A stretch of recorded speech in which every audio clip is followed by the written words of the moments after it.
welcome to Adventures in Lollygagging. We're back today. We're playing more One Ring, 2nd edition. We're continuing our Forging of Shadow campaign. We're in Moria. We're in a fight. We're starting off this episode in a fight. I don't think anything could possibly go wrong. Right? Mm-hmm. Wouldn't have it any other way. I definitely didn't make a backup character. Good. Do you guys like starting combat? Do you guys like starting a session with combat? I kind of do. Sometimes it's refreshing. It starts out stressful, but you know, if we live, it's great. Oh, come on. You guys are big heroes. It'll be fine. It'll be fine. You'll be we okay. hope so. We certainly hope I'm so. the one who's actually in danger because my character's already wounded. Okay. So if I take another wound, I'm dying. It's true. If you take another wound, you're dying. And you're dying in Moria. And it's a very dangerous place. Should be rough. There's probably not a hospital nearby, you know. No, you cannot Or like an telehealth urgent in care. a urgent care. I'm the walking hospital. You'll be fine. We've seen your roles. I don't know. I'm not sure. Most unimpressive elf. That's what we've been hearing so far. Oh, that's right. Combat's my specialty. I forgot. Not very good at Have you hit with your bow yet? What exactly are you good at there, CALVAIN? Oh my god. It's insulting and annoying people, apparently. Yeah. Long was like, I'm tired of how like elves always seem OP in every Tolkien game, so I'm gonna make one that isn't. I appreciate that. That's great. He's Mission playing New accomplished. Game Plus, yeah. Yeah. Is that what it is? Yeah. Okay. It's good to have goals, and you've met your goals. Sure. This He is still has the our elven second. confidence, though. He does. That's just a long confidence. That's just really. long. Yeah. He's so. That dude's so confident about everything. Oh, that's crazy. Oh, Long, did I tell you I got more Kingdom Death Monster? Got another. That's another amazing. box. Got another big box. It's Stack just it a up. gift that keeps on giving. Yeah. And by gift, I mean something I spent way too much money on about 9 years ago, and it's continuing to show up. Oh, you're just still getting pieces Yes. of it? Oh yeah, still getting Literally stuff. just came in the mail. That's so Still funny. getting Yep. stuff. Oh, it's amazing. Yeah, I wish there was like a proper Kingdom Death Monster TTRPG so we can all play it because that would be way too much fun. That would be awesome. Yeah, yeah. Or Long has to come back over again and resume playing it with us. No. It's not go crazy there. It's not go Nice crazy. if I was invited, but it's fine. It's fine. We can I do- had something else to do that day, anyways. It's okay. We could do the digital thing. We talked about doing the digital thing. Remember how 2-3 months ago we were like, we're going to start playing some like digital board games and stuff on Fridays, and we haven't done jack shit since. Like we did like Game of Thrones, and it's been like, and then that was your birthday, and we haven't done shit since. Every Friday afternoon, my wife asks me, "Are you playing games with Jeff tonight? I know you're going to start doing that on Fridays." I'm like, well, we didn't plan anything. Anytime you want to, I'm around most of the time. I'm usually just. I editing downloaded the most of Kingdom Death app the do instant it. you told me about it, and we just haven't done it. All right. Well, that's it for today, guys. We're gonna go back. Me, Good Steven, seeing Long. everybody.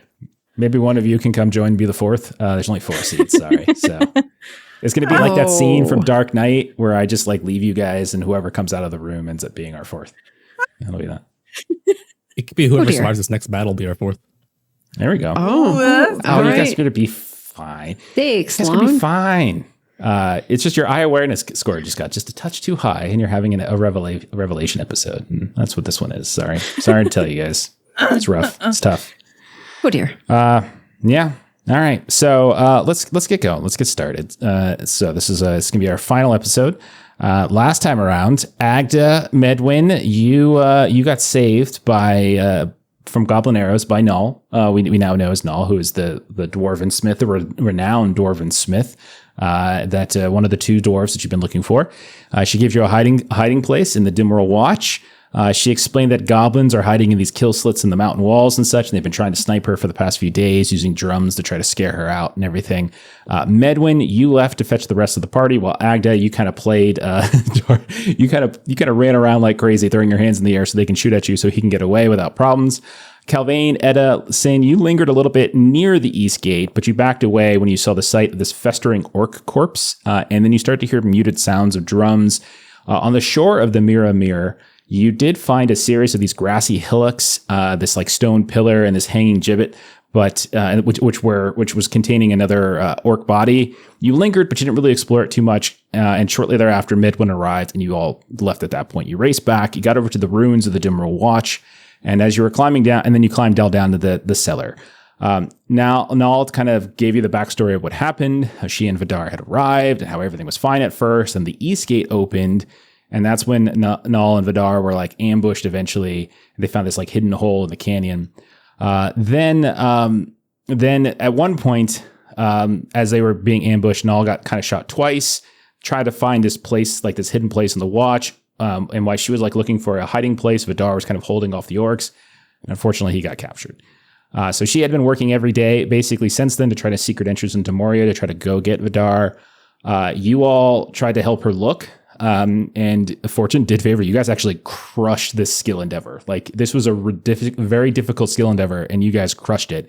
And you found this like collapsed stair and this empty stairwell that would actually go down into Moria.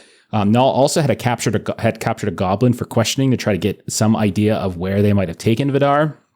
And I think it was EDDA who led the charge on this one. You were able to learn that they take prisoners to somewhere called the Ledge of Woe, which sounds like it's deep beneath Durin's Bridge, which is like, you guys as players would know what the bridge is, but as dwarves, you would also know it's the bridge that kind of connects the first hall and the second hall, so to speak. And like they're questioned down there. So in the night, however, CALVAIN took it upon himself to kill the goblin in cold blood after EDDA had struck a deal. And then Null also had a patchwork map of Moria that she showed little bits and pieces, especially of the eastern sections, a little of the Doro Delph. What else? So you all decided how to get down. There's a little bit of a rift going on between Null and Sin at one point, but EDDA kind of stepped in to halt that. Eventually decided Null was going to hang behind because she was injured and old and was just going to slow you down. And so you descended into Moria. You found your way eventually after like kind of navigating these tunnels and these corridors, these endless dark tunnels. A couple of hours, you found yourselves in the second hall, which we all, again, would know. It's this vast cavern, these black pillars that go all the way up into the darkness. So it's almost like this perpetual dark cloud at the top of the hall itself, in which the pillars disappear into. You kind of started splitting up a little bit. Calvin, you did spy this creature that was hopping from pillar to pillar. You and EDDA tried to snipe it, but you both missed. Missed really bad. And then while you were exploring a bit, Sin found this melted mass of like gold and silver that had been kind of hacked away at that looked maybe like the residue of a stair. Agda, Medwin, you found this secret panel in one of the pillars, but the hidden stair in that pillar seemed to be blocked by old slag. And it's at that point that EDDA heard an arrow flying, and it narrowly missed her. And then when she looked over at the darkness, coming from the eastern side of the hall, she saw a orc band emerging from this darkness, charging at the company. So we're gonna go into combat right off the bat. We are gonna be in combat mode, and we're gonna try to do that. Let's see if this works out. Okay, so I'm trying to get a map up on the screen here. Oh, again, look at this! We got it. One Ring's not. It's not a tactical map. On YouTube. Oh, shut up. It's not a tactical map, so don't worry about like moving squares or something like that. It's just something to give us kind of a general idea of where everybody is and how we're fighting and all that kind of good stuff. So I already explained this to the players, but you guys failed a bunch of rolls, so there's not going to be an opening volley. And both CALVAIN and Sin are pretty far away, and so we're going to give you -1d on anything you try to do this round, -1d6 penalty as you're like having to get back with some kind of speed. And you're kind of getting there a little bit later than everybody else. Everybody else the other three are in the fight with no penalties, no problems, anything like that. Okay. All right. So we're going to dive right into close combat. We're just going to skip right over opening volleys, right into close combat, and then we're going to get going. Let me get a little music going here. Okay. So look at that. Best production on YouTube. Oh, shut up. It's really not. It's pretty terrible production comparison. I feel, I'm trying to think if the feeling is associated, like the music is ominous, but like the feeling is. Guys, this is our last episode. I really wanted to make it special. Okay. So let's go around really fast, figure out what stances you guys are all in. I'm gonna start with Agda. Let's just go down and up. So Sin, God dang it, Agda, what are you doing? Forward stance. Okay. So shield up, axe out. Okay. And then what about you, Medwin? How many squares did you say we could move? Shut up. I'm going open. You're just the worst. You're just the worst person in the world. Okay. Also forward, right? I said open. Open. Okay. Open. Okay. CALVAIN. Yeah, because Steven's like, Chicken. I'm the one in the most danger because I'm already wounded. Everybody else is ridiculous. Well, then CALVAIN, be what about defensive you? if you're so worried. I'll be in rear I never ward. said I was worried. Yeah. Okay, so you pull the bow out. You're a little bit further behind, so it kind of makes sense. Okay, then EDDA. Forward. Okay, you're closest. You're right up in the battle. You can see their eyes. You can the smell of the stench on their breath is there, and you know that they're right on top of you. And then finally, Sin, you're a little further away too. But what stance do you want to get in as you try to charge back into the Forward, fight? because I'm just gonna run forward. Okay, fantastic. Okay, so all of you got your stances. So then next thing we've got to do is we got to do some target selection. So there are more enemies than heroes. So if you're just listening to this, there looks to be 8 orcs of various sizes and shapes and weaponry that are charging and emerging from the darkness between the pillars of the second hall. And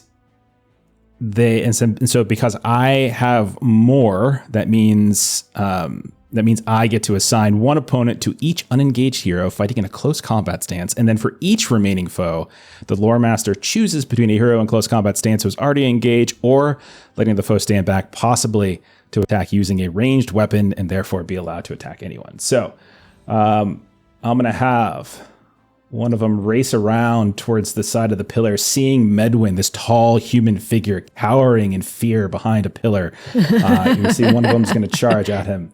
We're going to say a second one is going to just right in front, the one closest to EDDA. It's just going to leap forward, which looks like it was almost trying to sneak up on you, but somehow you managed to see it just in time. And like the first blow, you kind of avert to the side, and now you're locked in this melee.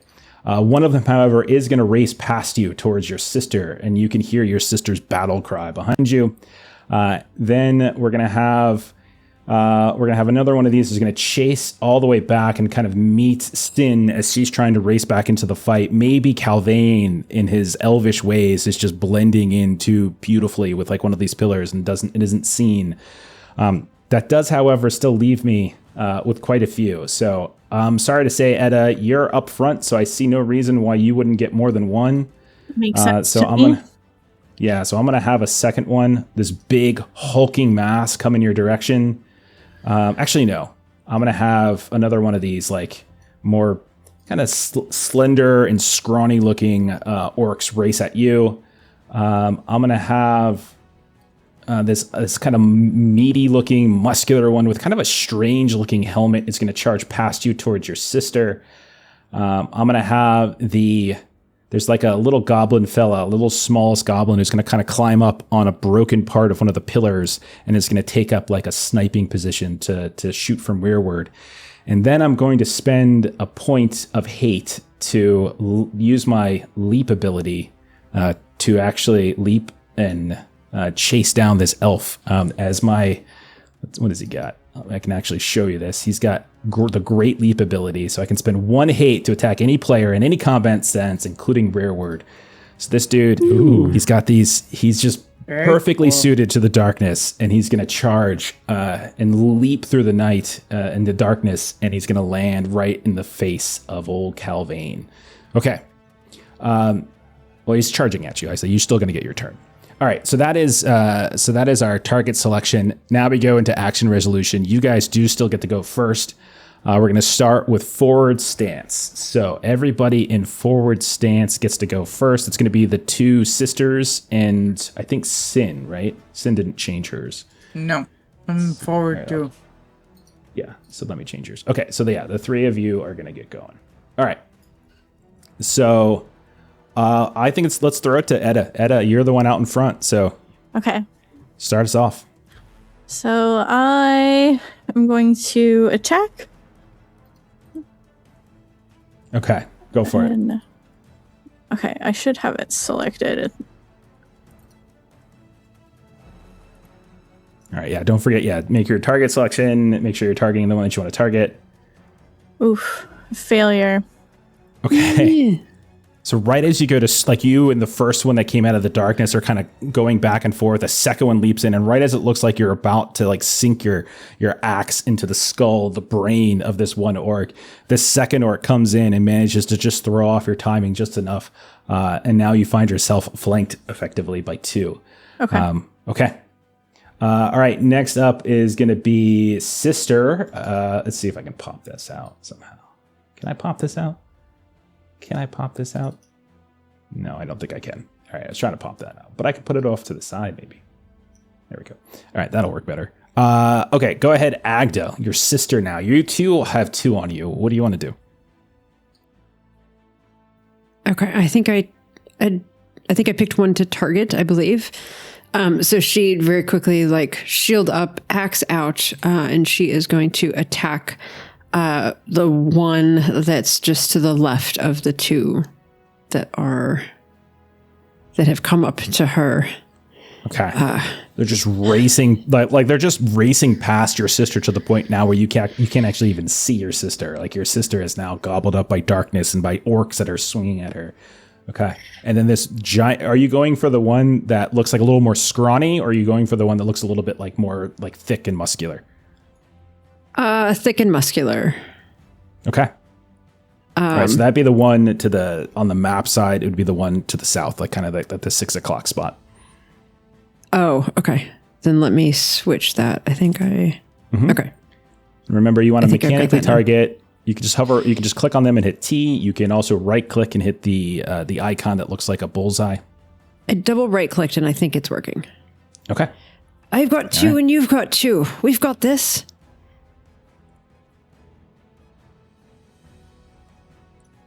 Okay. Oh my god. That is an extraordinary success. Holy crap. Okay. So, all right.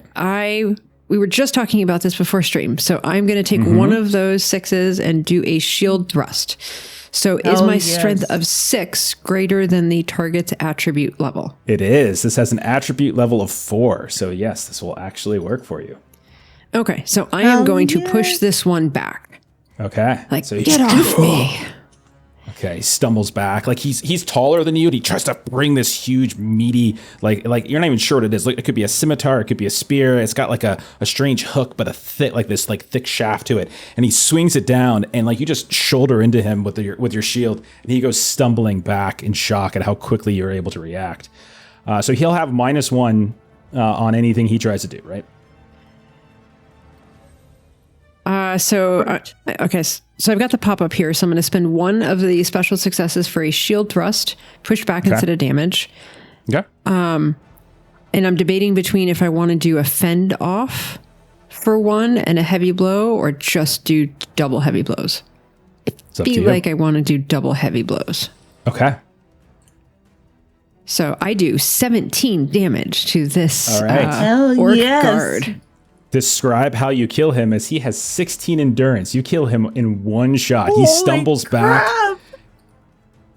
What does it look like as you kill him? I'm going to say this is kind of like a kind of left hand, right hand kind of a thing. So it's kind of the shield bass. So like this orc just comes running up thinking like this is going to be like super easy, just like, running up, going to attack. And then she's just like, stout dwarf that just like holds the shield up and just like pushes it back. So it's like running forward, and then suddenly it like bounces off the shield and like pops back. And then she just comes after it with her axe while it's like kind of not quite situated, and just it's like right into the top of the shoulder. Just the axe just comes on down, and then yells out, "Got one!" Okay, so one of them is in this meaty, massy, bloody pile on the ground as you've just obliterated, like you just used its own force against it and smashed it down into this black stone. Phenomenal. That is amazing. Next up, what an awesome roll! My gosh, that is amazing. So lucky, So good. So amazing. Campaign So record. good. Setting the bar high. Sin, you also are in forward stance, and there is one of these orcs that's charging at you from the darkness. You Do see I the penalty die still?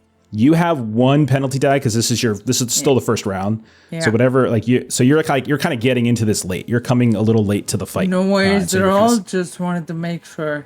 I'm just gonna swing at it with my axe.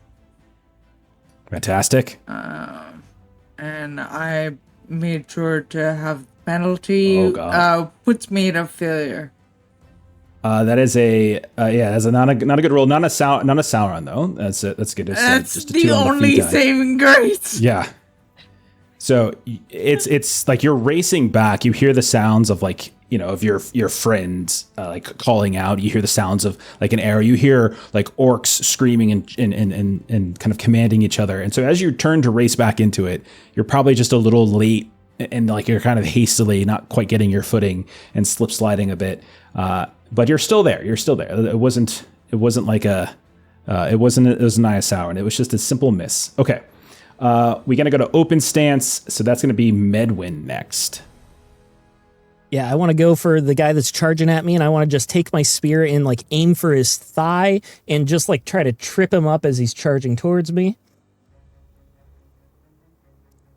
All right, go for it.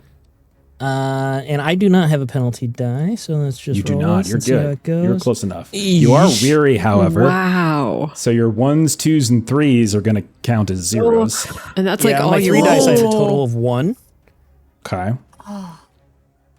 Okay. Make Not a sure. Did Sauron, you let me know if you're rolling yeah. any Saurons or any No Sories? Okay. Just ones. So you go to Just the swing, numbers. and as you swing, like your weapon, what do you use? Do you use a sword? I an use a axe? spear. Shield Okay. and spear. You like stab out at something, but you realize at the last second that it was just a shadow, and like you hear the spearhead clink off the pillar. What you thought was an orc is itself not an orc, and as you realize this, you kind of get tricked, like this little trick of the light, as behind you the actual orc has like snuck around to the side of the pillar and is coming at you. It's like okay, then we go to CALVAIN. CALVAIN, you see this giant orc just leaping like across the battlefield, and at one point like leaps up and grabs what looks like some horizontal beam coming out of one of these pillars, and like just uses that to vault themselves over some of the debris charging in your direction. CALVAIN, what do you want to do? I'll use the reward combat task of prepared shots. So I'll scan the battlefield, and seeing this giant oaf charging towards me, I'll line up a shot to get ready for that. Okay, That'll be so you're a just scan following him. Okay, yeah, roll your scan. It's still penalized for the first round, right? Yeah. Okay. Because it's like you're just coming to this a little bit late.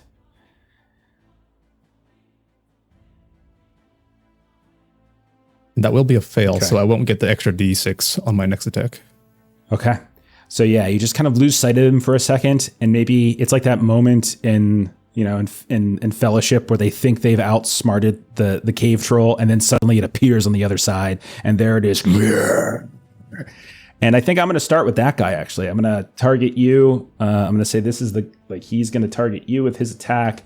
I'm going to go all out. I'm going to.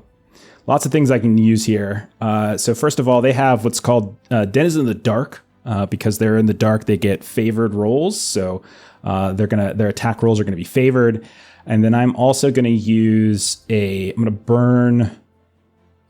burn some things here to effectively, first of all, the leap towards you, to do the giant leap to get to you. And then actually, no, I can't use 2. You can only use 1 point hits. That's all I can use. Okay. So I'm just going to target you. And he's got this big, ugly scimitar. And I am favored. All right. Here we go. Or here we don't go. There it is. Oh, I fail. Okay. I have a pretty high parry. It's at 21. Okay. Yeah. So describe what it looks like as he comes in. It looks like he's got you dead to rights. So how do you fend off his attack? Yeah, well, I couldn't see him. He couldn't see me in the same way, so I still use the environment in that way. And he strikes the pillar, thinking that I'm still standing there. Okay. So, and you just see a chunk of rock just suddenly fall and crumble. Years of upkeep not taken has made some of the stone in here a little more fragile and ruined, and you can already tell that some of these pillars have been graffitied in different ways. Going up from you, we'll focus on Sin. Sin, this one's going to target you. the one that's on you, like you hastily try to get into the fight. It's going to target you. It also has Denizen of the Dark. It also is going to use its scimitar. Okay. So the second one does, in fact, hit on Sin. It's not a particularly terrible or grievous, but it does manage, as you kind of stumble from moving a little too quickly, it does manage to get a slash off, like maybe on an arm somewhere, just like wherever there might be like a gap between like where your shoulder pad is and where your gauntlet is. It just slashes across to you, and a little splurt of blood goes onto the floor. Okay.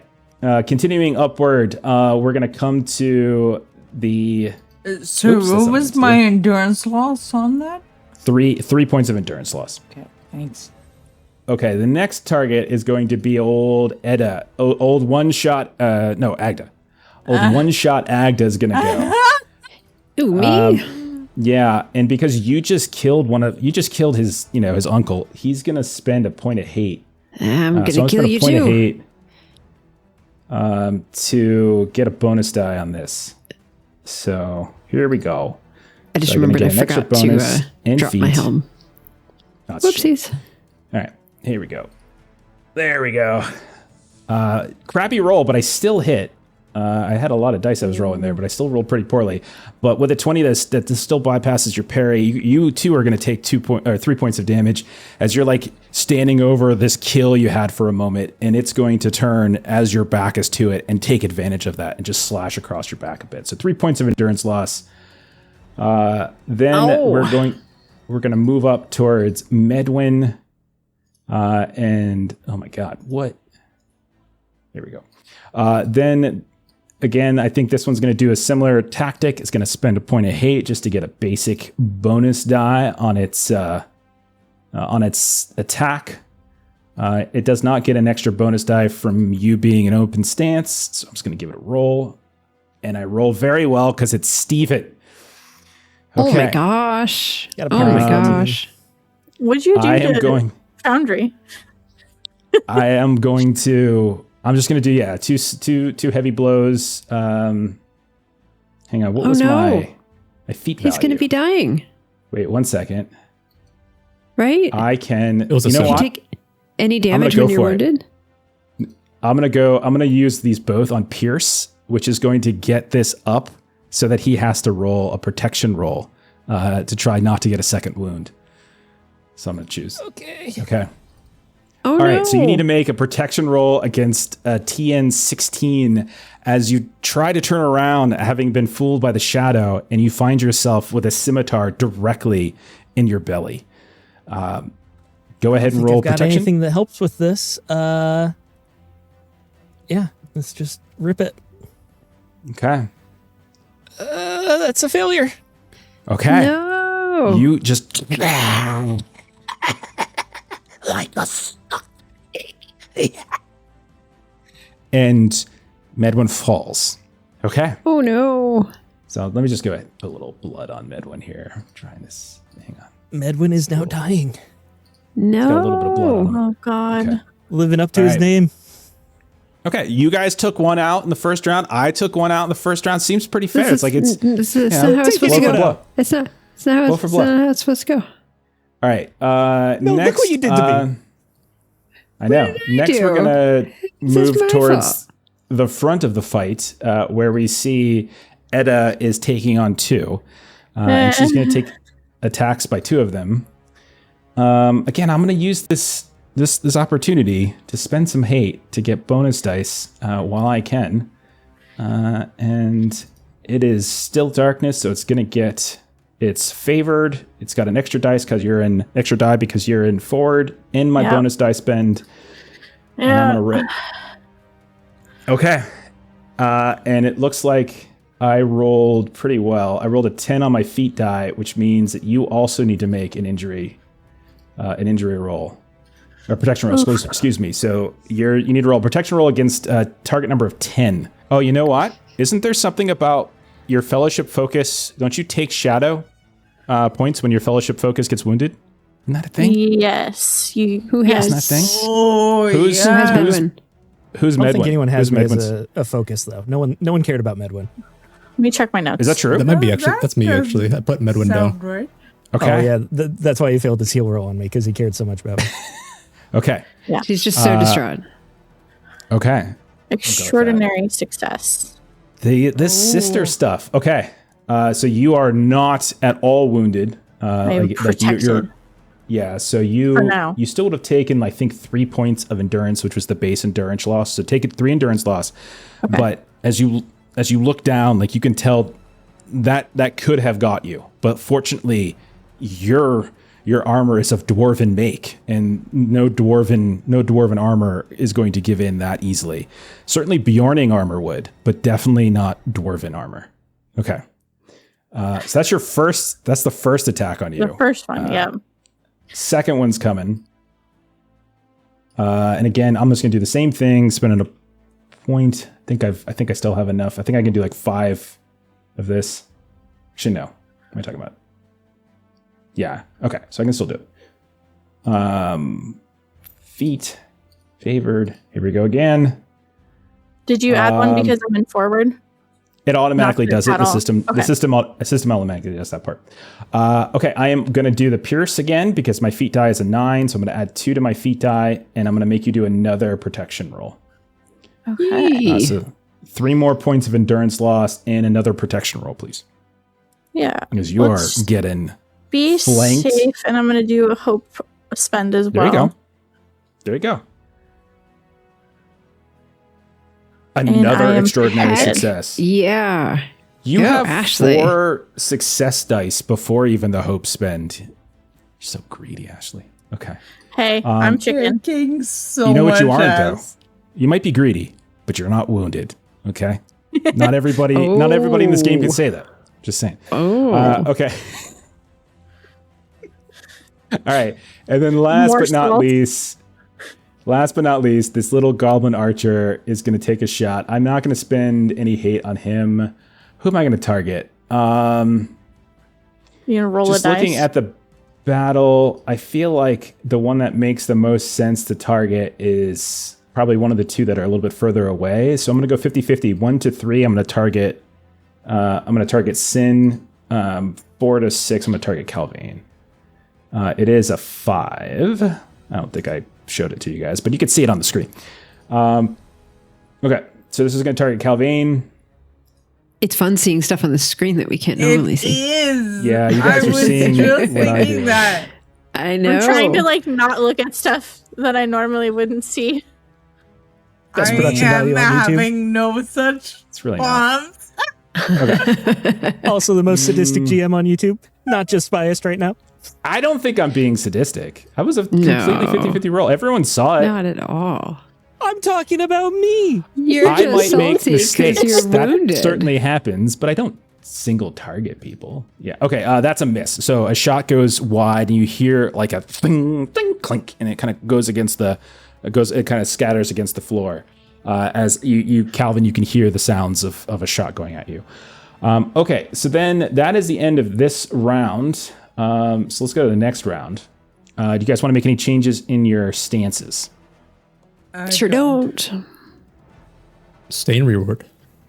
Okay. And while we're at Staying it, I did look it forward. up again, and you can't support it in combat because support is only on skill rolls, not attack rolls or combat proficiency. Thank you very much for that. I remembered it was something. Let me add that to my notes. So you could technically do it on like a combat task maybe, but not on an attack roll. Okay. Cool. Oh, you know what? I kind of remember this. I remember having this sort of confusion first. It's hard to find in the book because it's not in the combat section where you're like looking for supporting in combat because it doesn't apply to combat. Okay. I see.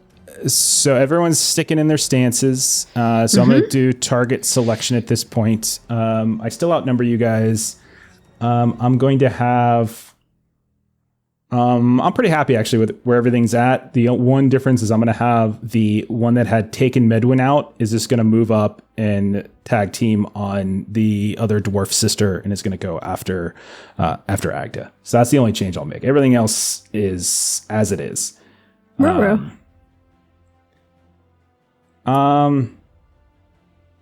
You know what? I think he's got hatred for dwarves, doesn't he? Let me double check. Like this big guy on CALVAIN. Yeah, he has hatred for dwarves. So I feel like once you slip out of his grasp on the initial attack, he's going to slip away from you actually and go towards Sin, as he does have hatred for dwarves. And so I'm going to go for that. Okay. That is target stuff. So let's go ahead and action resolution. We're going to start with forward stance. That's the dwarves. Let's go in the same order. We'll go EDDA as you're leading the charge here. What do you want to do? We're going to try and hit this orc soldier that I whiffed on. You got this. That is an amazing roll. Yes, an extraordinary success with a Gandhi. That's the trick. I have to look away. You had a Gandhi and you had 2 6s on your bonus dice. Okay. How do you want to handle this? You know, I love me some heavy blows. Okay. 22. Describe which one are you targeting?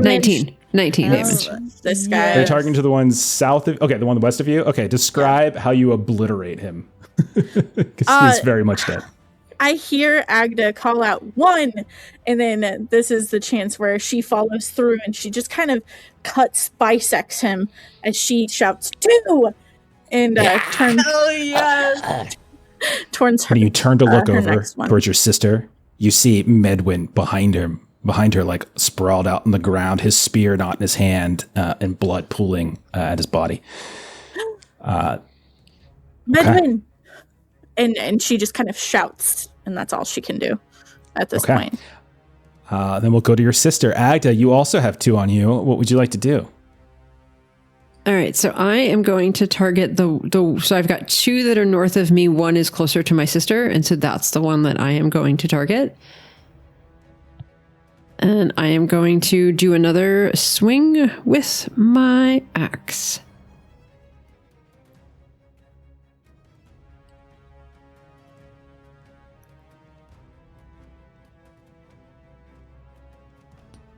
All right.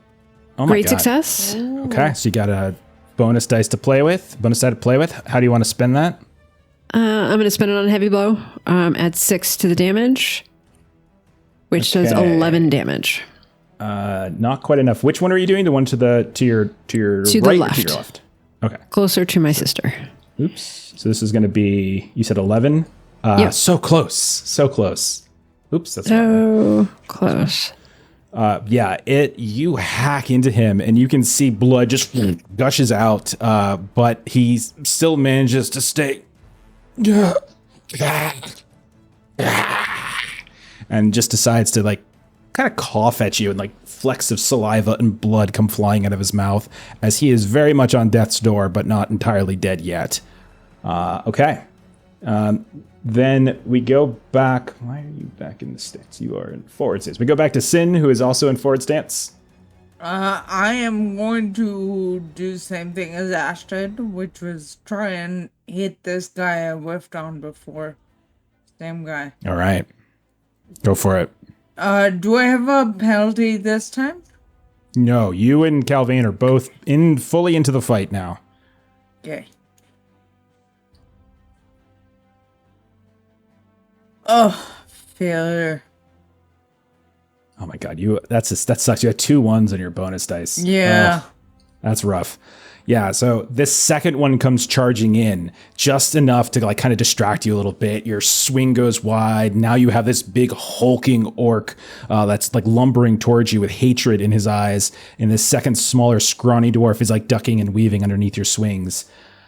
And then we come. You have to do 2.5. Do 2.5. You've got it. You've got it. Didn't CALVAIN get a bunch of shadow already for the goblin thing? Yeah, I sure Oh, did. fuck. It was Up What are you there. at? At 6. Healthy 6. had that really funny meme. Like, do you want drow? Or do you want dark elves? Oh, That's how you great. get That dark was so elves. good. This is so Yeah. funny. That was so good.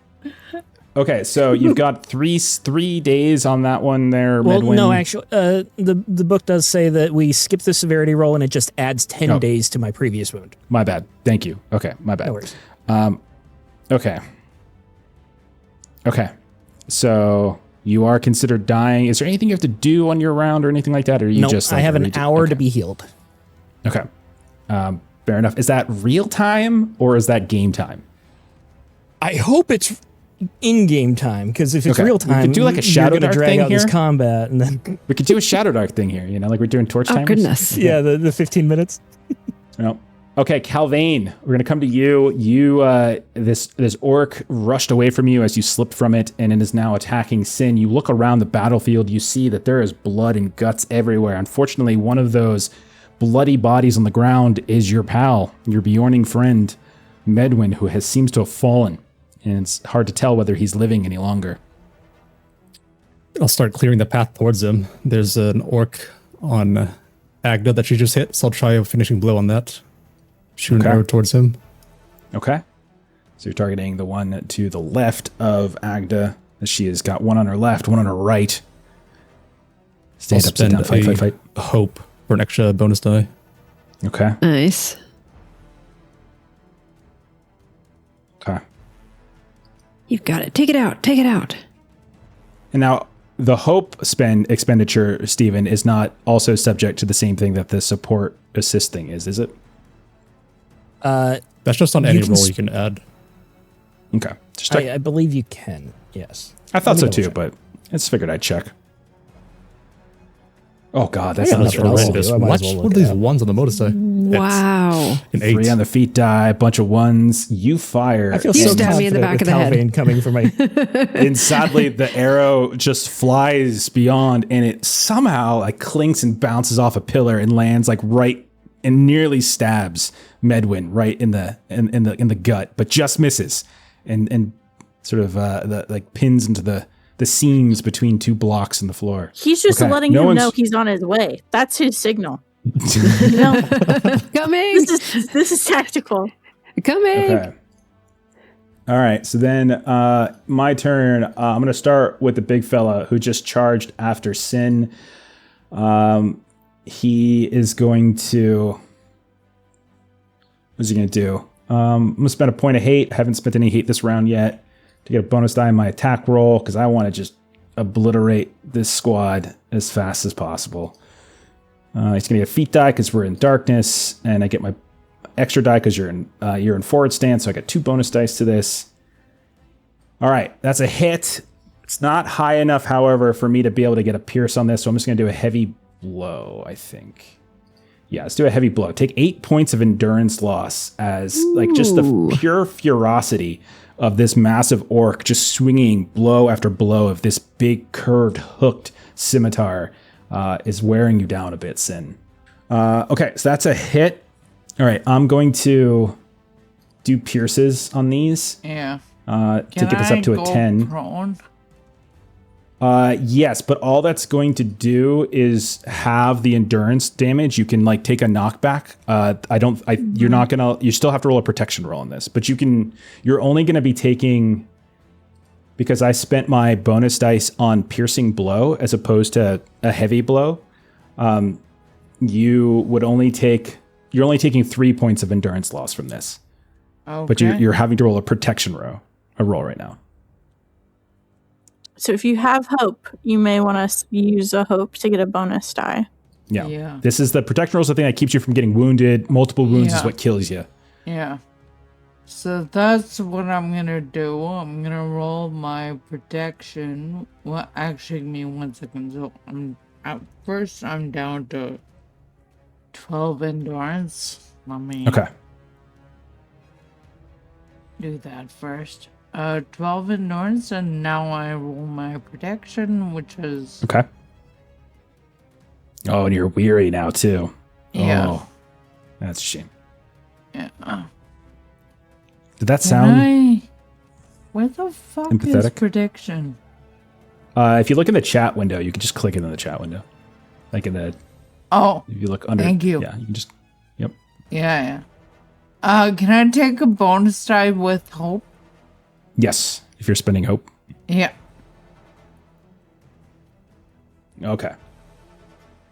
Oh, fucking finally. Phenomenal roll. Okay, Finally. Yeah, so while you're tied up with this big dude who's just like wailing and wailing away at you, the second one like sneaks around, a scrawny one, and tries to kind of gut you in the side. But your armor holds up. You do take a little bit of a slash, but it doesn't fully let the blade through. It's orcish armor. It's orcish weaponry, after all. Okay, we move upward further, and we are going to now target old Agda, who also has 2 on her. It's my turn to be the victim of attacks. So I'll spend some hate. What a way to word it. Me next. All right, so I spent hate to get a bonus. And let's go. That's a hit. 3 points of damage. Nothing particularly crazy, just a basic slash as you are kind of getting a little overwhelmed. And then the next one will Enough do to the make me weary. Same thing. You know what? I forgot to do so many little things. Okay, because he's in the dark. All right. I'm going to heavy blow that. Take 6 points of endurance loss and make a protection roll. As the second one to attack you, like kind of as you're swinging back and forth, is just timing the movements and is going to try to stab into you. So I'm gonna. I think the weary comes after this piece of it, if I remember correctly. Yeah. Do whatever you like. Okay. You good? Okay, success. I rolled an 18.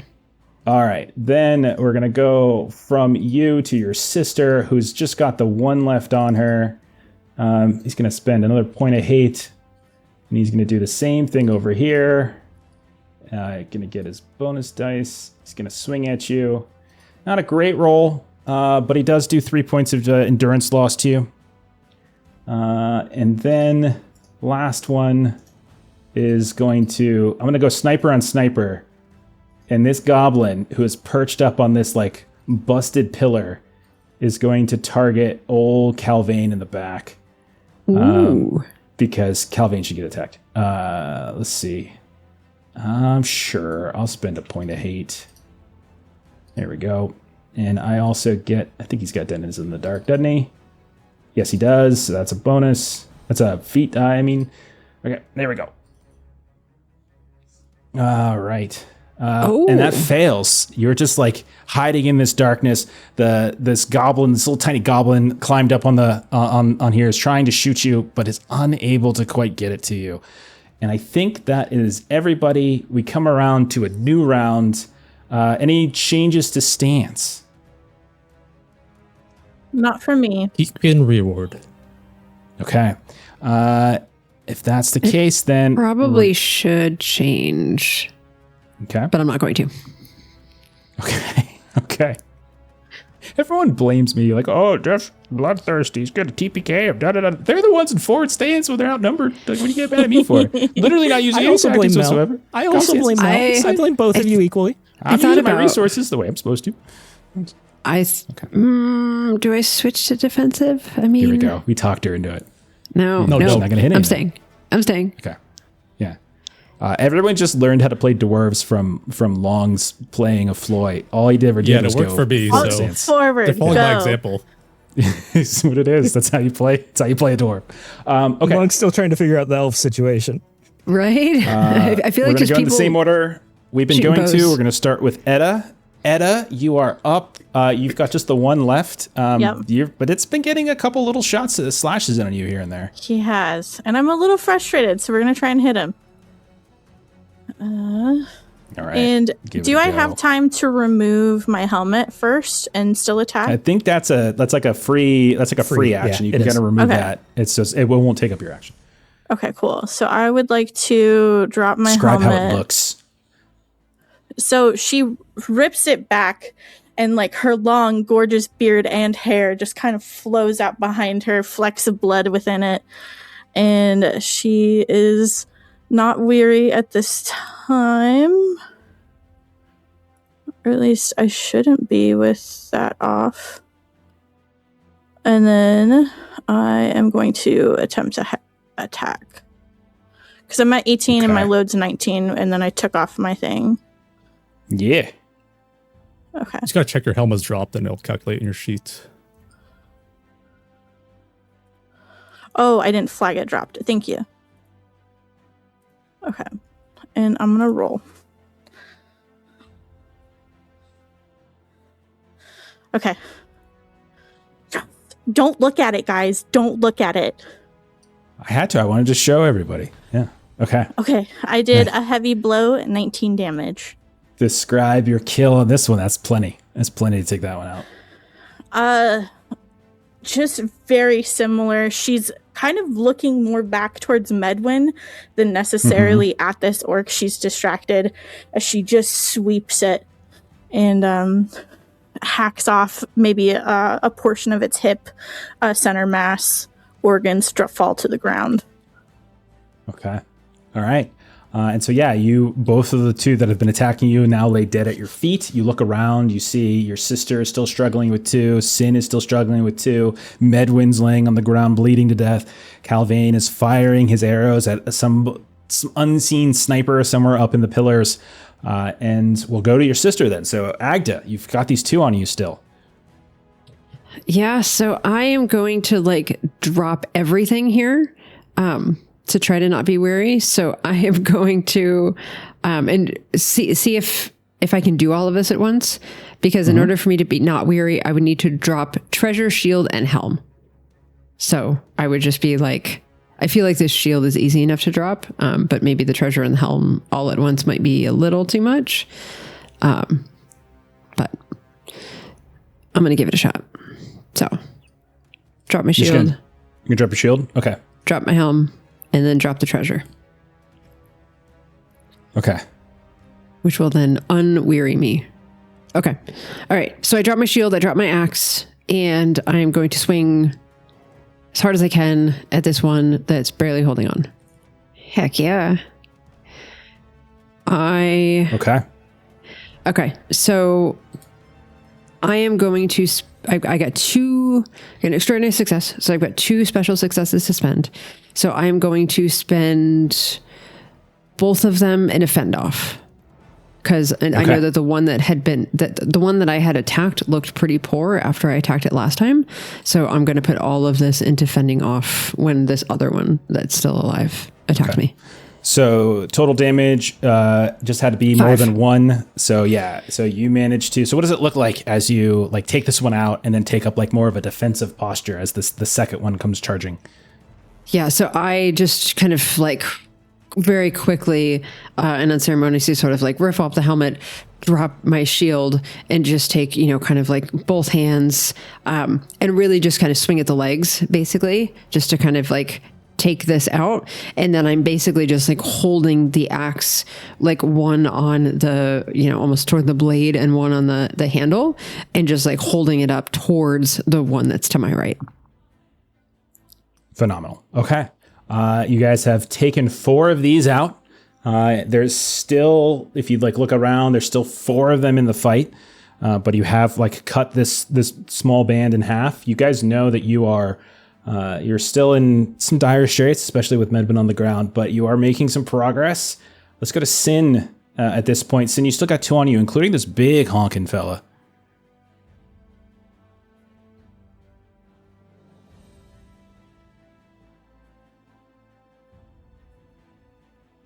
You're muted there, Maitre.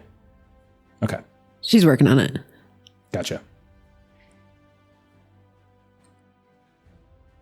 Sorry, my things happened. Sorry. We can hear you now. Yeah, sorry. Okay. I'm just gonna try and fucking hit him, because okay. The one to the south, the big dude or the scrawny guy? The guy who whiffed on the last 2 times. Okay. So the scrawny guy, I think. Okay, so that's the one to the left as opposed to the one to the bottom? Yeah. Gonna keep trying to hit him. Okay. Here we go. There we go. You got 14, one in. fucking finally. Basic success. You got it. What's the endurance loss? Endurance loss on my axe is Yeah, what's the damage? 6. Okay, perfect. Okay, so yeah, you finally get one. Like he keeps trying to sneak around and like stab you while like the big guy is taking up your attention, and finally you just kind of get this good shot as you just turn around and like hack him right in the side, and blood and like a tooth come flying out of his mouth as you do so. Fantastic. And then we come to the greatest sniper this party has. My kill count is increasing from here. Okay. It can only go up. Can only go up, yes. Have you actually hit anything in combat I yet? actually have not hit anything yet, so Yeah, I didn't think so. I started thinking about that. It's okay, dude. This was my first time, so I'll follow up on Sin's hit. Catch that goblin off balance. Okay. It should be a freebie. Should be, huh? I'll spend Look at hope the on confidence. Okay. Okay, buddy. You spend your hope. There you go. Keep spending the hope, There you mister. go. I have a ton of shadow. Yeah, you go right ahead. Oh, yeah. Can't wait. Whoopsies. Don't save any of that for the heal check coming up. Oh, he got it. Yes, He my got it first there. bow shot hits. Yay. 18. That is, Hell it's a 10 on the feet die, yes. too. Okay, what's your damage?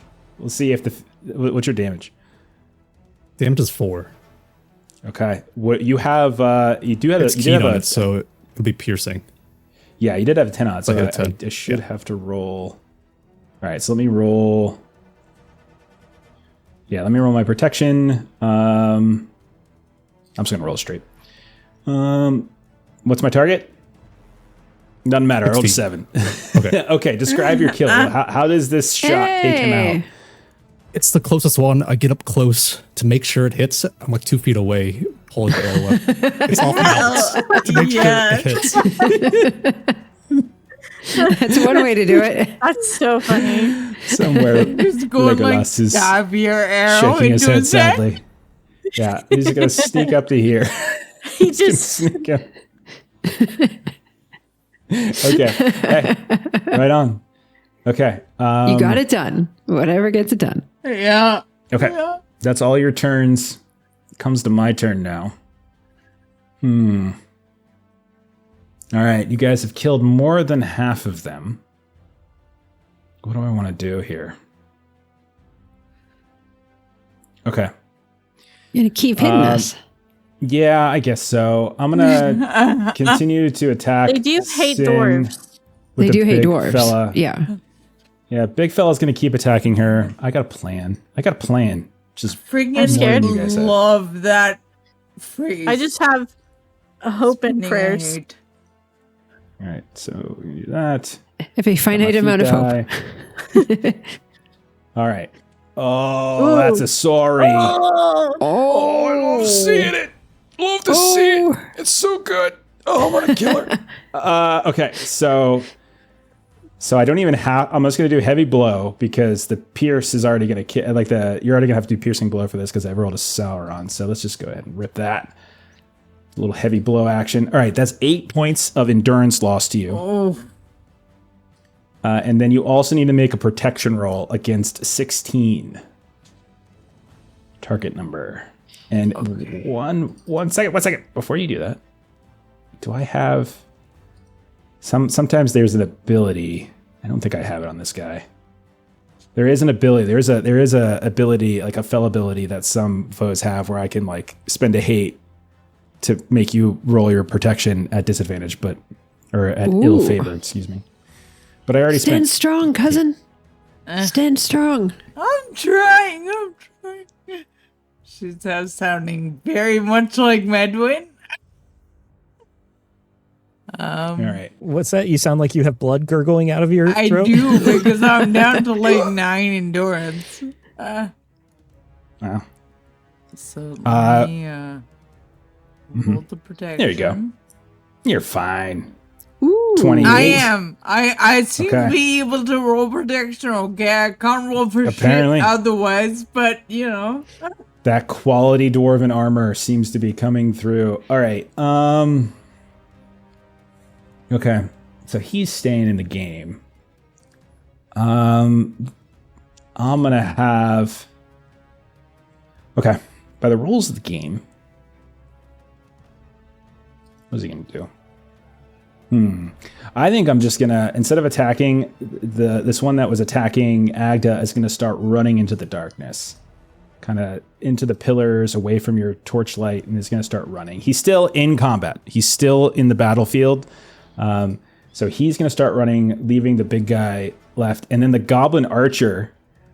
He's gonna swing away because he's actually in rearward stance already, and fleeing the battlefield. Because he's in rearward, that's it. He should just be able to just say he's gone. And so that's what he's going to do. He is going to escape. And so you'll see him run off the screen, sort of, kind of. You'll see him run off the screen. There we go. I'll count that one as my kill. Yes. Okay. We cannot see him. Yeah. Okay. All right. And so, yeah, leaving just the big guy is actively fighting. One of them is trying to flee, but hasn't fled yet. We go to the top of the round. How do you guys want to handle your stances? I'll stay. Okay. Dang. Okay. So if everyone's staying, then let's do action. Let's do target selection. Because things have changed, you guys actually there's more of you than there are enemies. So you guys actually get to decide who it is that you want to engage with. We'll start with the forward stance people. Both of the sisters don't have targets anymore because they're either dead or they're fleeing. So so we'll start with Edda because she's been the one we've been kind of starting with to start a combat. So Edda, where do you think you want to move to attack? You have two options. She would probably run up to the big guy.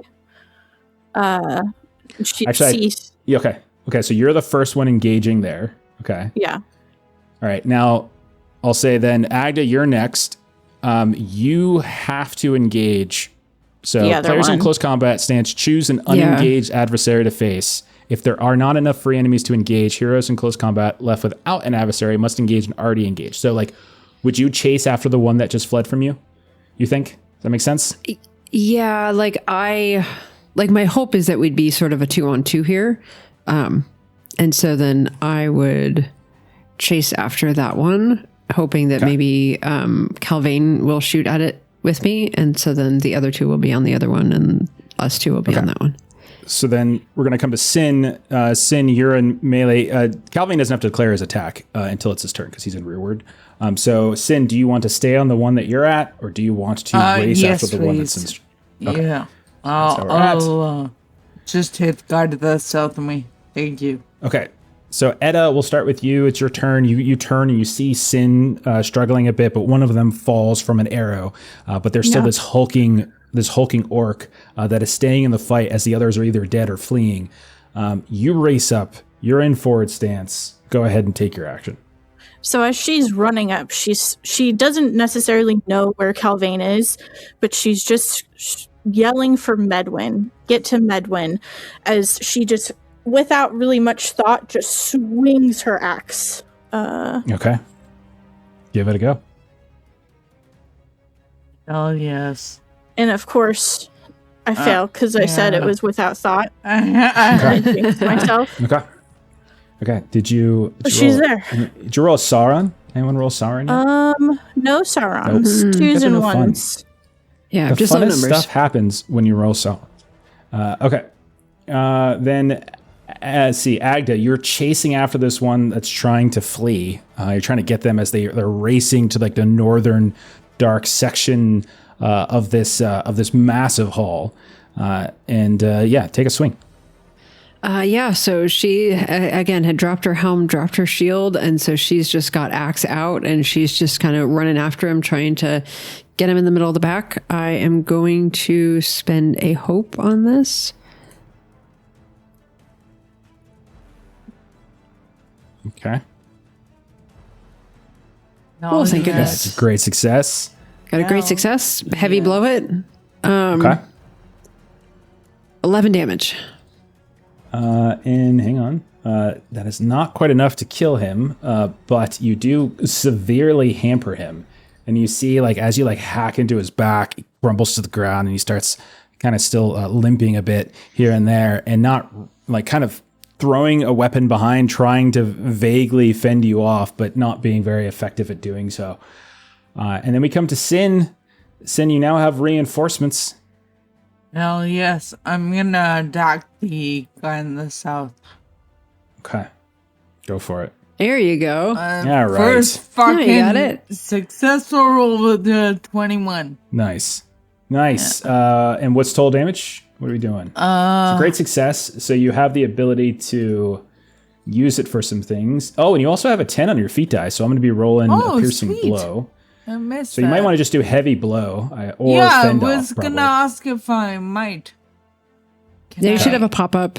Then you get to Should pop choose up. what you're doing with the 6. Where's the pop-up? It should have been right in the middle of your screen. If you targeted him and you've rolled and did the system and everything like that.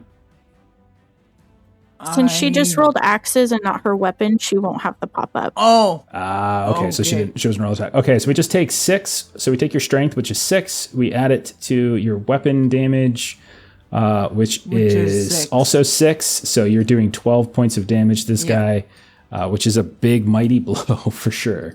As you finally get one off on him now that the tables have a little bit turned. He's been 2v1ing you for a bit, and now he is the outnumbered one. Okay, fantastic.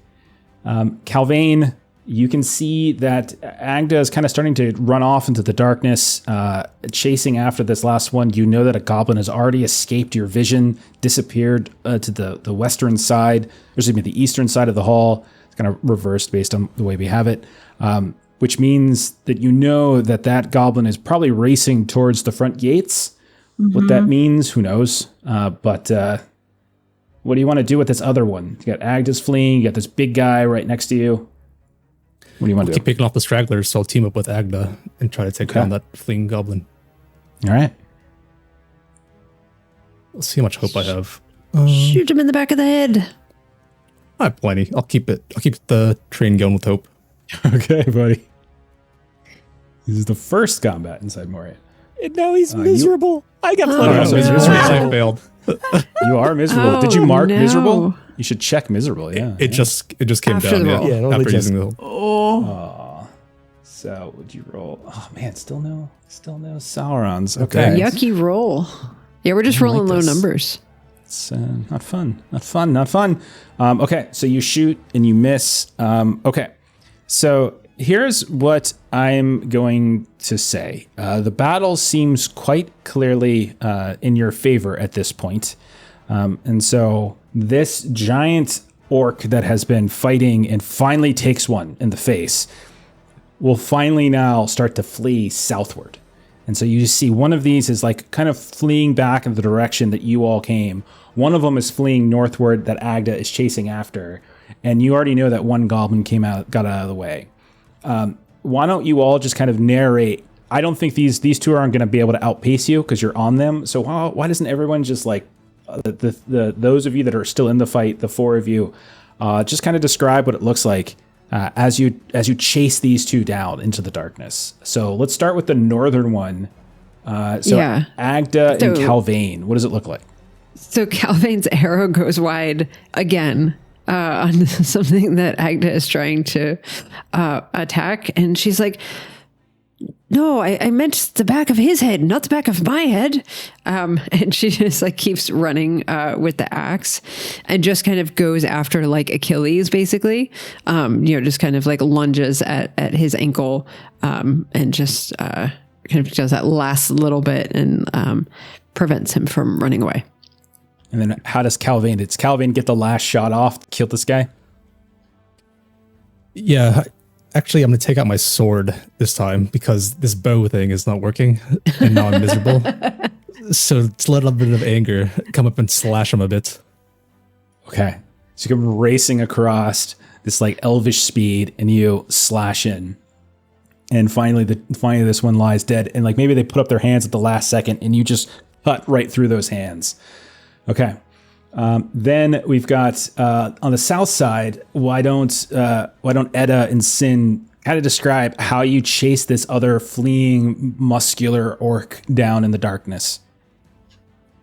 I don't think he can get very far before Sin is on his back and tackling him to the ground. That EDDA can finish him off. So how does it look at as you finish him off as Sin takes him to the ground and he kind of turns wildly like he's going to try to get back up, but how do you keep him on the ground forever? She beheads him.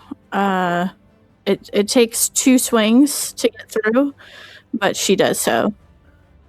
So he like first comes in the neck, and it's somehow still alive despite like blood squirting out of its neck, and you just come from the second side and his head lops off. And at last, you guys take a breath, covered in blood of your enemies, orc bodies laying all over, and then also Medwin laying on the ground, and the full knowledge that one of your combatants fled, got away. The clock is ticking. What do you guys do? Yeah. Whoops, that's not right. Whoops. Pick up Medwin. That's what I meant to move from this room as well. Yeah, EDDA will quickly grab her, her helmet she threw as she's running towards Medwin to help kind of sling him over her shoulders. And we're trying to find a place to hide because presumably reinforcements are coming and we need to get out of here. Anybody, and this could be multiple people if you choose to, can roll a scan test to see if you can find like a secret hiding place or a secret route out of here. Whatever you like. You focus on healing him. I'll focus on finding somewhere safe. Great success. Oh, fantastic. Okay. I rolled the scan as well and got great. Yeah, Edda's it makes not sense really that looking. both of She's, okay. yeah. It makes sense that it's both of those of you that kind of ran off to the north, and maybe it's CALVAIN. You notice first something like a little. You look at the wall, the northern wall of this great hall, and you see that there's some kind of. It's not like some kind of strange seam that almost imperceptibly shows. And as you stop and look, Agda, you're able to kind of see the same thing he does. And it dawns on you, Agda, being a dwarf, that dwarven doors are not meant to be seen as doors most of the time. Often they are supposed to be hidden in plain sight. And when you approach it, you realize that it is in fact a door that has camouflaged into the stone of the wall. And you're able to pull it open. And you hear the vague sounds of like a horn coming from the distance, as if someone has been alerted now to the fact that there are intruders within this second hall. And so you found this, you have enough moment to grab Medwin and scramble inside if you would like. CALVAIN, you've got good eyes there. Didn't think anyone but my kin could see that. Ingenious craft. Over here. Dwarves. Hurry, get it open, and then like Edda's just trucking with them. Yes, so helping. As you slip inside and you pull the door shut, it is a fairly small room, and it's made even smaller from just the contrast of where you just came from, where you couldn't even see the ceiling, you couldn't see the sides. But this is a relatively small room, and honestly, it's actually fairly intact, mostly intact, you might say, which is a far different situation than every other chamber that you've moved down, corridor, etc. And it maybe gives you the thought that this is unused to a certain degree. You notice that there is there is one very clear sign of destruction. There is a broken pillar, but it almost stands not like a broken structure, but more like a pedestal on display. And you can see that there is a skull sitting right atop of it. And I'm assuming, again, you guys have torches out, and so there's like your torchlight is bouncing off of the slick stone walls. And you see this skull, this large, like crude looking skull with like a pouch shoved into its mouth. And this is what you see as you close the door. as you close the door, the sounds of the horns fade. And you all now are in here with Medwin's body. He's unconscious. You can tell he's wounded. What would you like to do? Set him down. They shouldn't find us here. Yeah, I'll help however you need. We just tell me what to do. His rib wound, it's grown larger. It must have struck him there. I need this cleaned. Here, I'll put together some poultices, some herbs, some clean water. Try to best clean it, start healing the wound. Okay. Why don't you put together a healing roll for us as you tend to Medwin, knowing that if you fail, he dies. Yeah, so I got hope myself. Can anyone help me with this? Yeah, can I throw hope at him? My fellowship focus? CALVAIN's your fellowship focus? Yeah. Okay. Yeah. So you're going to get a D6 from Sin, who is now like maybe next to you, maybe handing you equipment or like bandages, like holding things for you as you tend to Medwin. Are you using Hope, CALVAIN, as well? Or is there something that you can use? Using my own hope distinctive as well. features? My distinctive feature, my fair skin. Medwin can't wait to see me again. Fair enough. No, but what time of day is it? Is it night? Because I could possibly go for a You magical have no success. idea. You have No been idea. traveling for hours. You started early. You assume that it's either late afternoon, evening, but it's hard to say. It's kind of one of the disorienting nature of moving throughout Moria. Okay, so I am favored in this because skilled favored, hope, and then a bonus from sin. Best I could do. And I'm miserable, so if this rolls... Since you're her fellowship focus, she gives you 2. You factored that, right? Yeah. You got 2 from me and Okay. 1 from yourself. Even with it, extraordinary success, so it's a great roll. Nice. Medwin, your eyes open and you see there is CALVAIN, there is Sin. They're both leaning over top of you and you're in great pain. Medwin, Yeah. You're okay. No. You're think- alive. That ward took a bit more out of me than I thought. you should leave here. You can't fight anymore. No, I just need a minute to catch my breath. This won't heal for weeks. It won't kill me either, though. You're right, it won't. CALVAIN, thank you. Of course. But the goblin's looking for us now.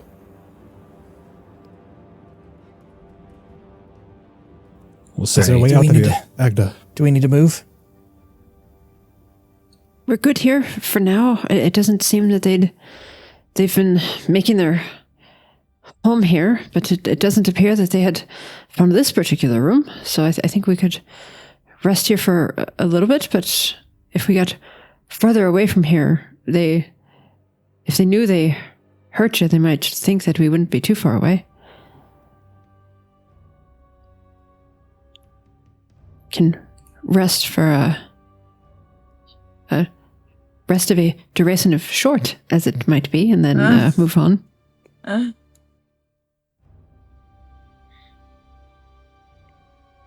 Sounds good with me. What about you guys? Yeah, Sin is on board for taking breather. I could use a minute. Yeah. okay. So, are we taking you back after this or pushing forward? No, we need to find Vidal. We must push forward. We've made it all the way here, and you've got the ability to heal, CALVAIN. Better with your hands than you are with that bow. There must be something wrong with it to have to look upon.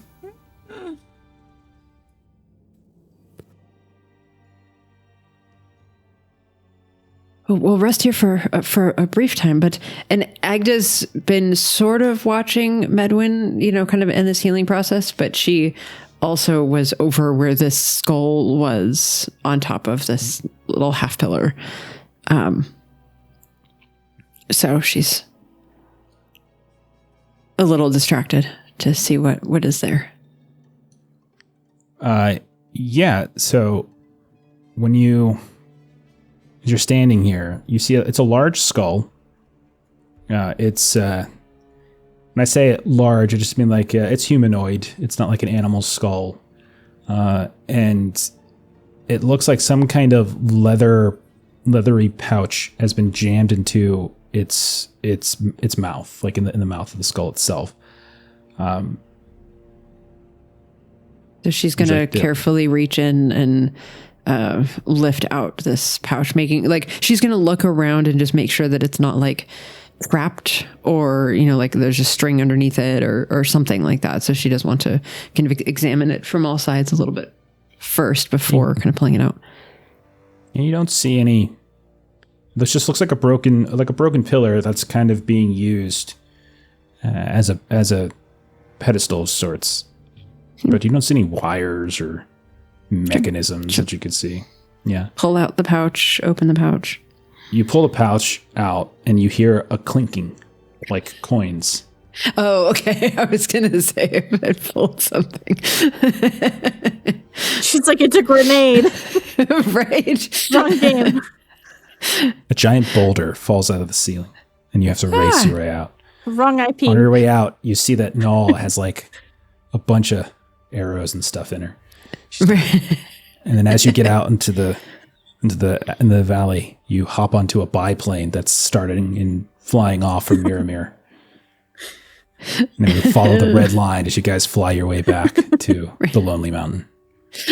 Yeah. What do I see? So I see coins inside the pouch. You open it up, and it's coins. Yeah. Can I do some kind of like a lore or courtesy or something to see, like, is this a tradition of some kind to have like a pouch with coin left with a body or something? Sure. You want either one of those? Either one of those. I would say lore might give you. There might be more information you can get besides what you just asked if you rolled lore. Okay. I am better at lore, so I will give that a whirl. I am still weary though, because I'm looking before I'm resting. So. Okay. Oh, so close. 15 under 16. Damn. Yeah, you can't think of a specific, any kind of specific, cultural display. It's kind of an odd display to this. Yeah, there's nothing that really comes to your mind. I will say one thing you can probably deduce is that this is most certainly not a dwarf skull. Like that is something that you probably have seen before. So it looks more orcish, in its shape. Okay. Agda is a treasure hunter, and this is a pouch full of coin.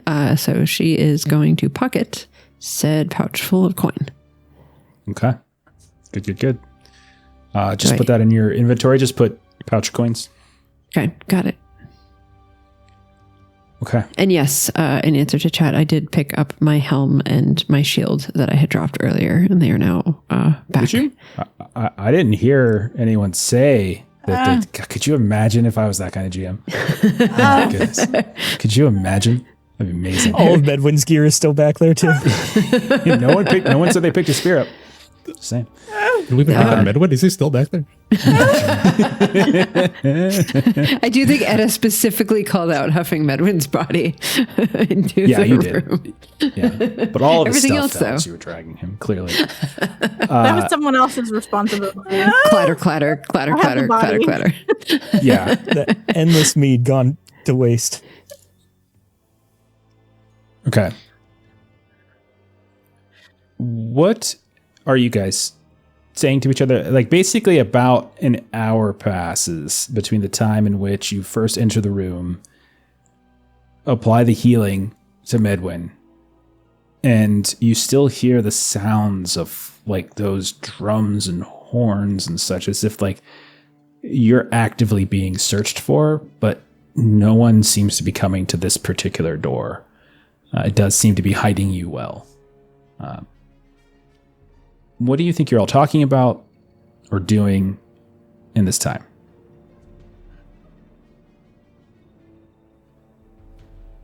Now that the orcs know that we're here, they'll be everywhere.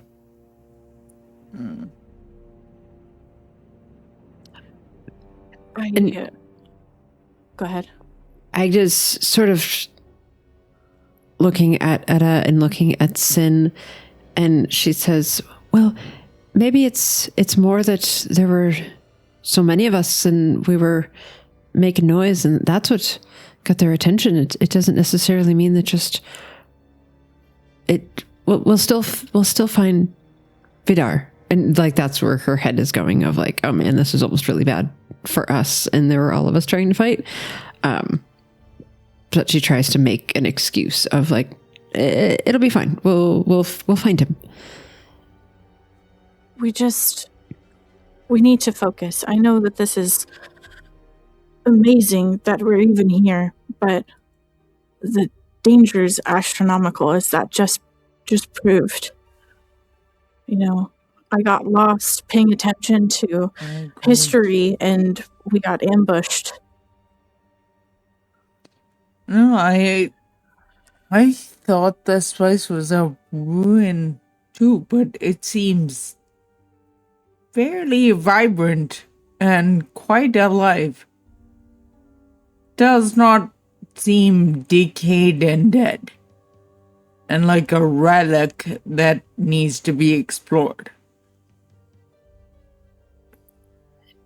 Does not feel dead. It feels old, but it does not feel dead. There's new inhabitants for sure. There must be things hidden, just like we've found this here room, that the orcs haven't found everything that's here. There's places that they've yet to go, and Yes. Null must have something that she knows to look somewhere, that just because they've made this place their home doesn't mean it is. Doesn't mean we don't still have things here that got left over all the years since we made this place our home. Have you found any other exits here, aside from where we entered? Not... Because Edda's been kind of hulked down near the door that we came into, just trying to, like, on edge, listening to those horns and sounds, and she's just kind of ready to jump into action if something does happen.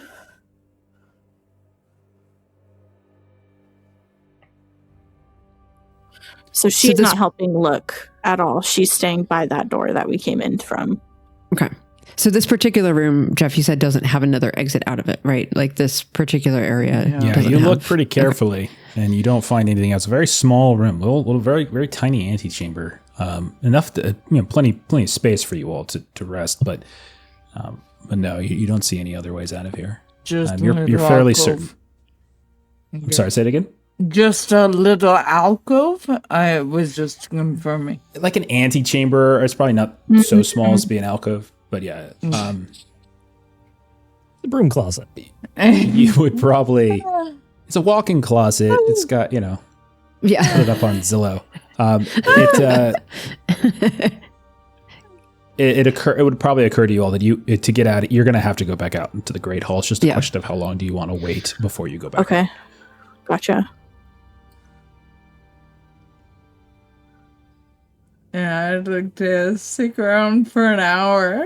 You've already been, I would say we just been around for an hour already, because it took an hour to do the heal Yeah. Because he doesn't come Yeah. back to consciousness until like an hour later. So we've already kind of done an hour. Oh, okay. But you're still hearing the sounds of activity out in the halls, even after an hour. Yeah, I would definitely want to wait for. I think they're still looking for us, and we need to give them a bit to wear themselves out, and then be careful when we go out. They might leave a sentry or something, but I think we should give it a little bit longer. Let them think that we somehow snuck by them, and they've got to go farther away to look for us. Eh? Which could wait. Is there like a roll we could do to like, would this be like a battle roll to see? For what? Like, what do you?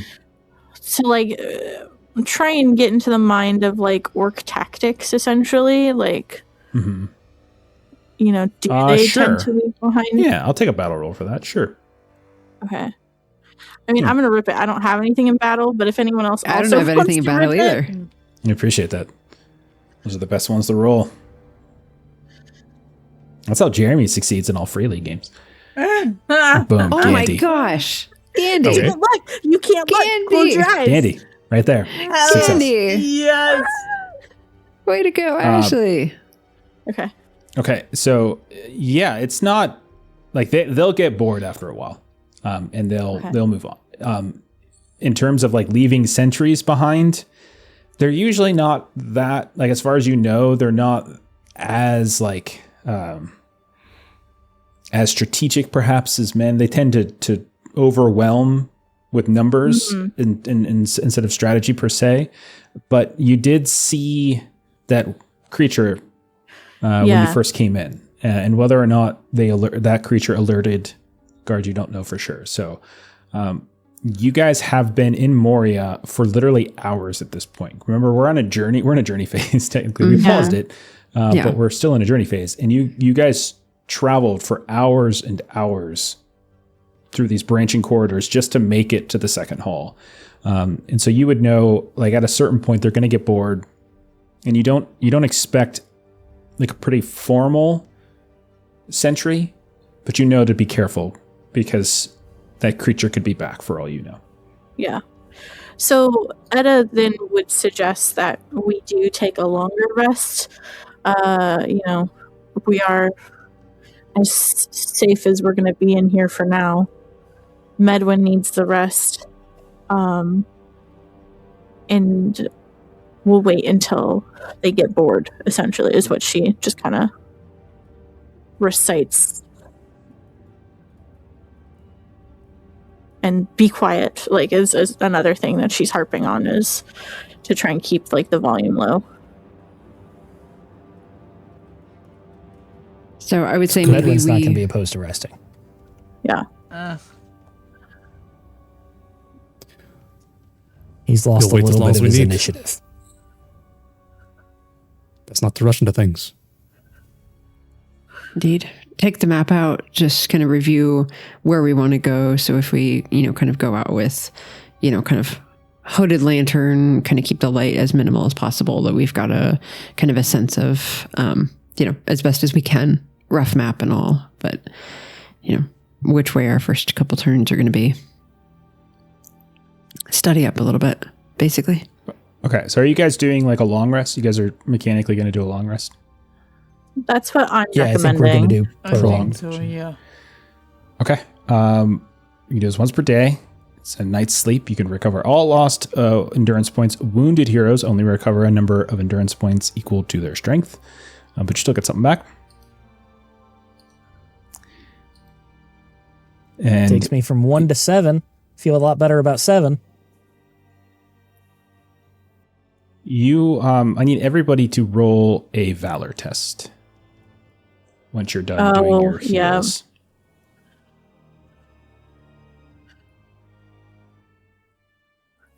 Okay. Oh, that's a fail. As you guys sleep, Yep. whether you're doing this in rotations, whether you're doing this all at once, each of you are beset by some disturbing nightmares. Each of you dreams of a place of fire and shadow. Sounds of the cracking of whips and chains, the screams of people, both dwarf, human, even orc. And there's like this misty smoke, this ash. And in each of your nightmares, as you're turning your head left and right, you realize that you are in some kind of chain gang. You are chained to 3 or 4 different other folk, faces you don't recognize per se. Some going forward in front of you, some behind you. You feel this horrific heat on you. You feel the pains of like whiplashes, bleeding. The sweat is rushing into your eyes. But in between that and the fire and the ash, it's burning and burning. Between those moments where your eyes don't let you see from the pain, and when you can see, you notice that there are orcs that seem to be shuffling you through the corridors, across ledges, mines. You clearly are having the dream of being some kind of slave within the orcs' armies and such.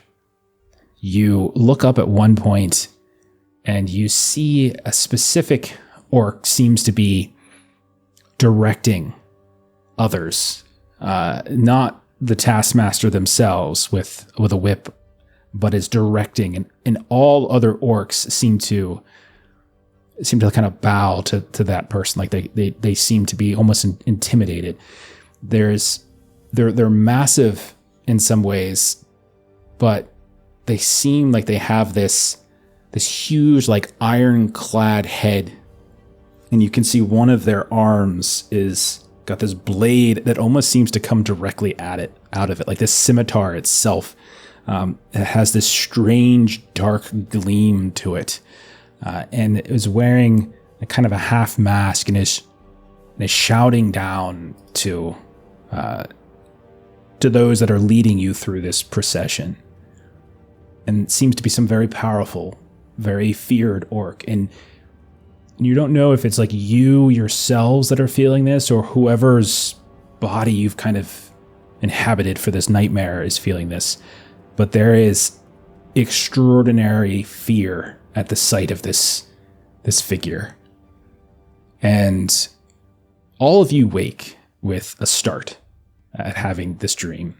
None of you saw each other in it, so there's no reason to presume that anyone else had it. And who failed at their valor rolls? Yes. Everybody. All of you take 3 points of shadow. I think someone got a Sauron too. Okay, thank you for letting me know that. Okay. All of you so all of you take 3 points of shadow. And you feel this, you feel like the residue, this hangover from that nightmare lingers. And you even smell the smoke in the ash. You get this strange feeling that it wasn't, you don't think you had a vision, but it felt like there was something present in some ways. EDDA and EDDA, both of you can roll lore tests. Ooh, I was about to ask for it. And only them. Damn, these Gandies are crazy. Got a Gandhi. No. I've rolled some. EDDA. 1, 2, 3. I failed. Oh. EDDA, you recognized this orc. This was an orc known as Azog the Defiler, and was one of the orcs that's one of the most vicious and most well-known orcs, not just in the greater Middle Earth, but in all of orcish kind. That the sheer fact that an orc's name itself is remembered, and you would also know that Azog is the one who killed Nain, which, but they were killed. Azog himself was killed by your current king, King Dane, and with the help of others at the battle of Azanalbazar. That's not how it happened in the movie I saw, Jeff. 160-ish years ago, 166 years ago, something like that. Yeah. So like, but that's who like everyone else just saw like a crazy, badass, scary looking orc. You saw Azog, the Defiler, who killed Nain and King Dane put down. You've heard stories, descriptions. and I would say that she wakes up, wakes up at the start and kind of like just like spits on the ground. And this place, it gets in your mind. I've got visions of the Azog, the Defiler. It's in slavery of our kind. Did you have a nightmare too? I just had one. Dreamt about being in chains. Me too. It's disgusting. It's just, And there was this orc. Azog. He has a name? That one did. It's not alive anymore. I can't. You and I had the same dream? EDDA. I did as well. Must be something to being of our kind and being in this place. I suppose. I don't think it's just your kind. You It's had the it too? shadow that taints this place, the evil within. It's playing with our minds. Are you saying you had it too? I had some dreams, yes. Were you in chains and was there an orc? There were many orcs, but there was one especially fearsome. Elf, you as well?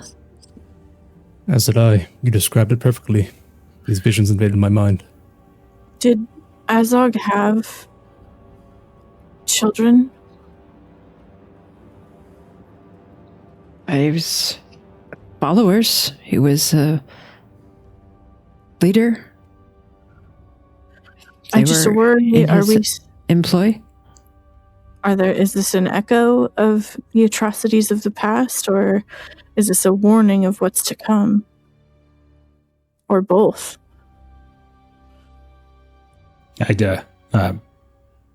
As this conversation is going on, like your head at one point just kind of turns a little bit, and you look back towards that broken pillar where the skull is sitting, and maybe some epiphany comes to your mind. Could that be the skull of Azog? Oh shit! And you remember something about... Did they repay the leaving the head? That is what Azog had done. He branded his name, and left the skull as a trophy.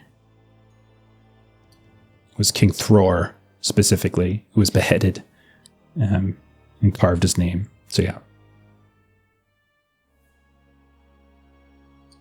That is... And impetuously, I would say, Agda almost sort of... She does get up and go towards this pillar, as if wanting to, like, smash the thing.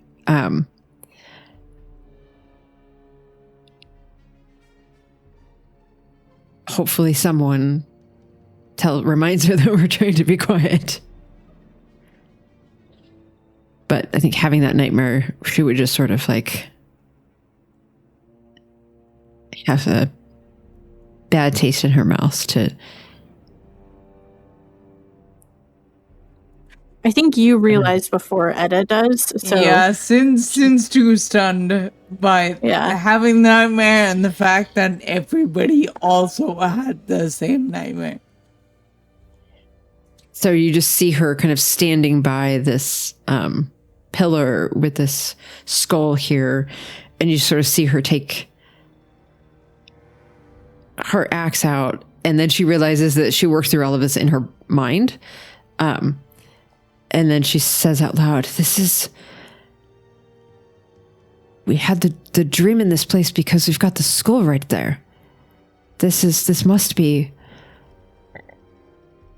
Azog thought it a trophy to leave the skull of our king with his name on it. And now when our current king took him out, they must have left it here. And so now Agda will take the pouch of, and you see her considering whether she should put the pouch of coins back or not. Thinks about it and doesn't, because what good is it doing in a skull here? But wonders if taking the coins out of the skull did something to the fact that we had this dream being here.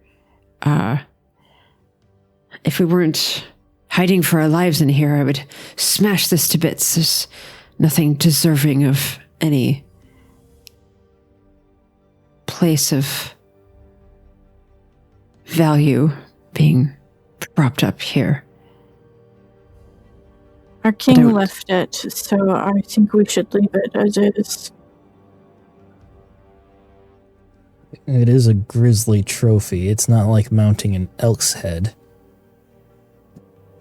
I do not feel much empathy for orcs, but even then, that is extreme, is it not? Why would you mount an elk's head? Well, as a hunting trophy. It looks great upon a hearth. Don't know why you would do such a thing. It seems wasteful. Well, no, it's a memento of your achievement. You've got interesting ways, you do. Your people are the ones who have put an orc skull up, and you...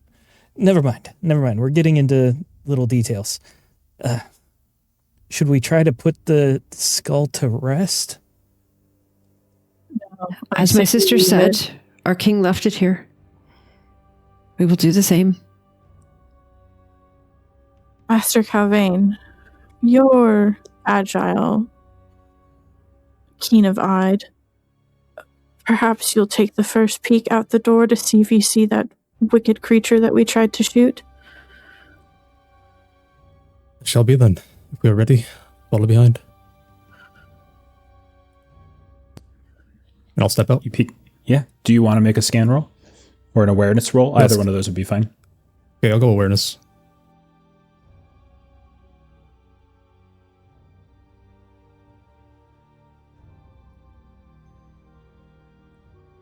Great success. Heck yeah. You neither see nor hear any signs of the creature. You open the door. You wait in the shadows. You look up. You see if anything comes out from the shadows above. You listen for the signs of scurrying and skirching and screeching, and you hear nothing. The drums have gone silent. It is a dead and empty hall once more. You're right, EDDA. They've gone silent. Okay, let's be careful. Move with purpose. Follow the map. Okay. I need a travel roll then from Sin, please, as you guys try to push on. Push inward and downward as we get back to the journey phase. That is a success with a 20-something. Ooh. Excellent. Nice. The next several hours, maybe a day, it's hard to tell, you realize, as time passes. You're not entirely sure how much time does. For there's no sun, there's no sky, there's no sense of day. It's really just your exhaustion. You're traveling through utterly empty halls. You don't hear the sounds of the screeching of rats. You don't hear the sounds of scurrying animals. You don't hear the sounds of drums or horns or orcs. And for a very long time, it is just utterly dark and empty. There's a few times where maybe you rest for a little bit during the day, or what you assume is the day, where a strange wind suddenly hits your face or stirs the hair on Medwin or Edda's beard.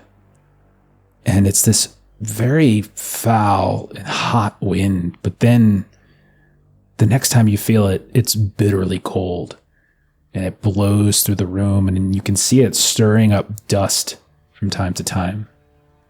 And as you get up and leave this ransacked, empty, orc-destroyed room, clearly, any signs of dwarven craftsmanship completely obliterated from the walls. That wind almost follows you at times. And again, you'll see a small bit of wind. Your torch will flicker strangely, and it just keeps coming. Other times, when the wind finally settles, perhaps a day later, perhaps less, it's hard to say, the silence becomes just overwhelming. It's literally just the five of you that seem to be making noise. Like, there are times in which you could hear each other's hearts, like beating, because of how quiet everything is. Breathing seems to echo off the walls. Every small noise that all of you make, the scraping, of a sword, if you pull it out of a scabbard, or even just drinking from a canteen itself, it just seems louder and louder. It's these, and there's a point where it feels you might be lost, that the corridors, the passageways, the twisting and turning, it's endless. Even when you backtrack, you're not even sure if you've backtracked to the right corridor. This set of stairs, have you gone down this one? Have you not? I need the scouts to roll an explore test as you look for a way inward and downward. Who are our scouts again? I think Medwin and me, I think. We switched. Scouts is right. Edda. No. Edda is the scout. Okay, Edda, give me a explore test.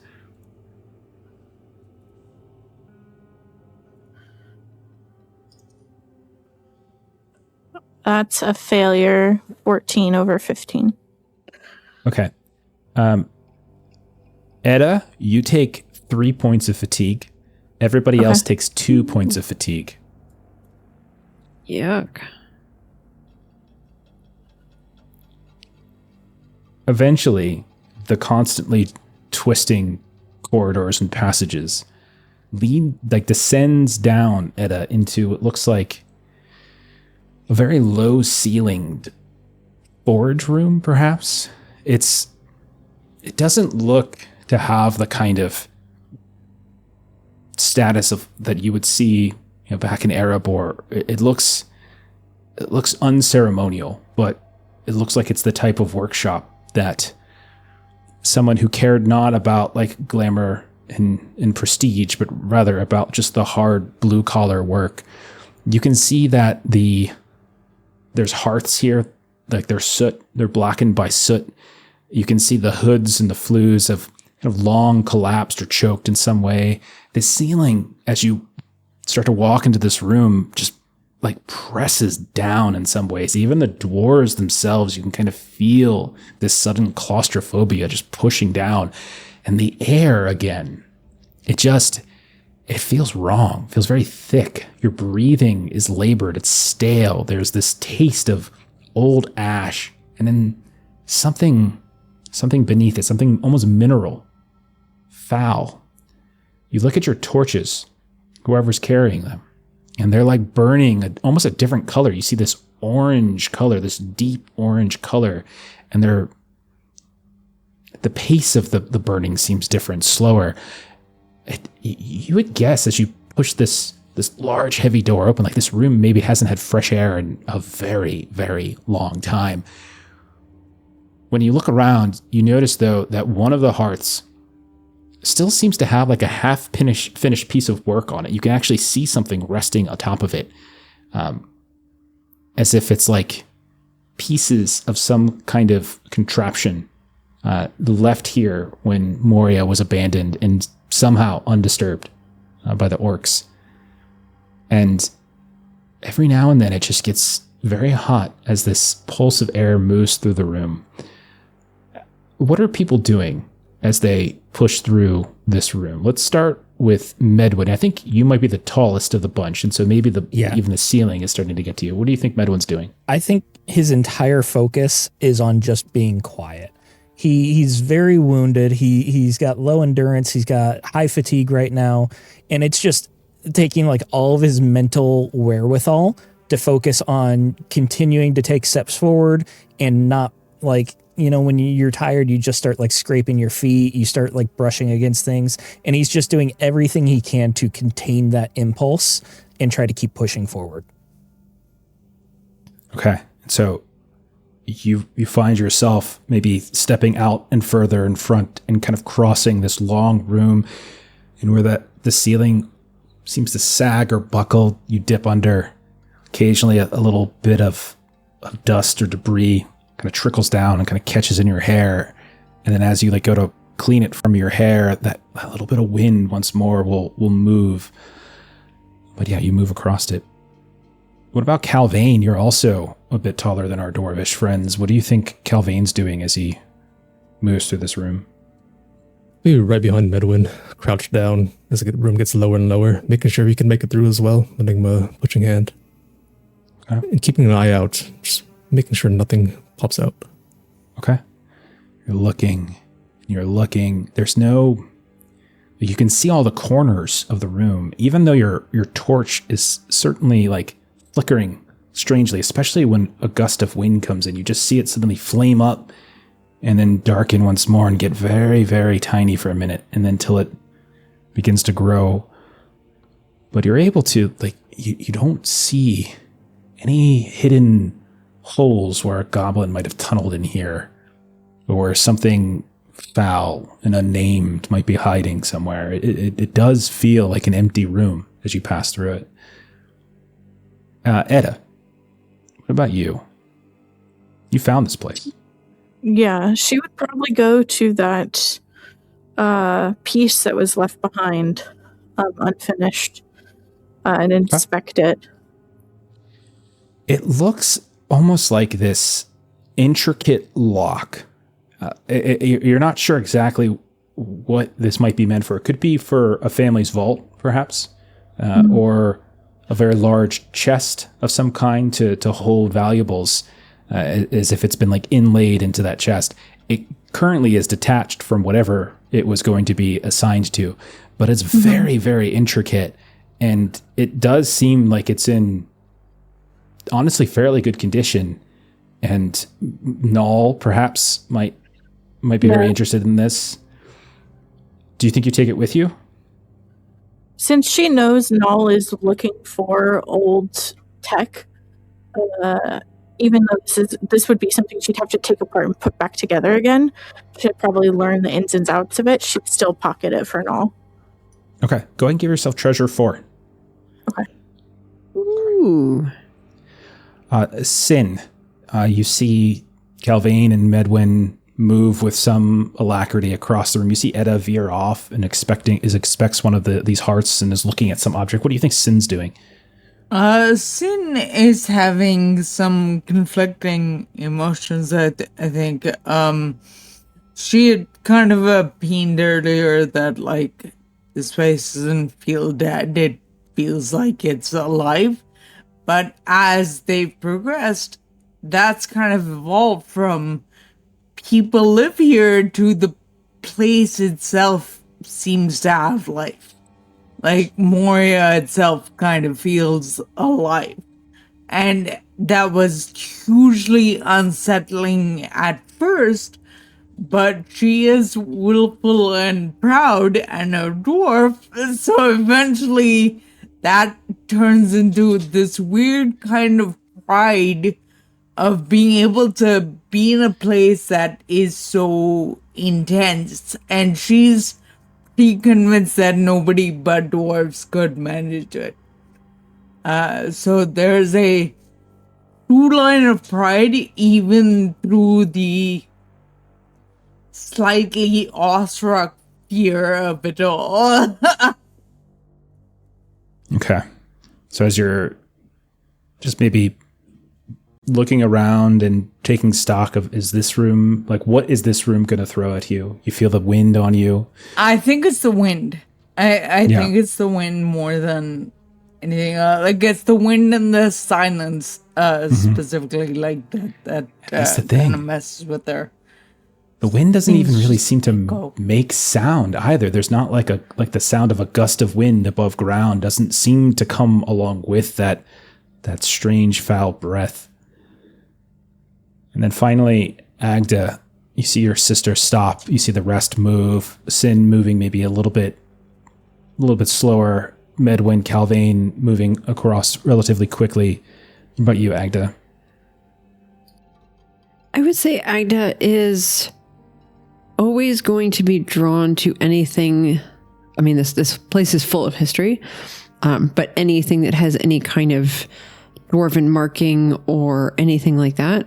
And so EDDA had kind of already gone to the unfinished piece. And so if there's anything else in the room that seems like it would catch her eye, that is what she's going to gravitate towards. Roll scan test. Okay. Oh no, I rolled a Sauron. Oh. That's and failed. But also rolled a sorry. You see the hearth like that your sister's at. Maybe you decide to inspect a different one on the other side of the room. Mm-hmm. You start fidgeting with some of the devices. You try to kind of pull what looks like a jammed panel free. And as you do so, like you yank this kind of iron metal sheet off of whatever hinges it was on, and it wrenches free. And that unleashes just a torrent of this foul dust and ash into the room that seems to just kind of get caught up in that foul wind. I need everybody to roll an athletics test. You don't have to, Agda. Yours is going to be an auto fail because of the Sauron. Sure. Edda, you're going to have -2 on this because you stopped.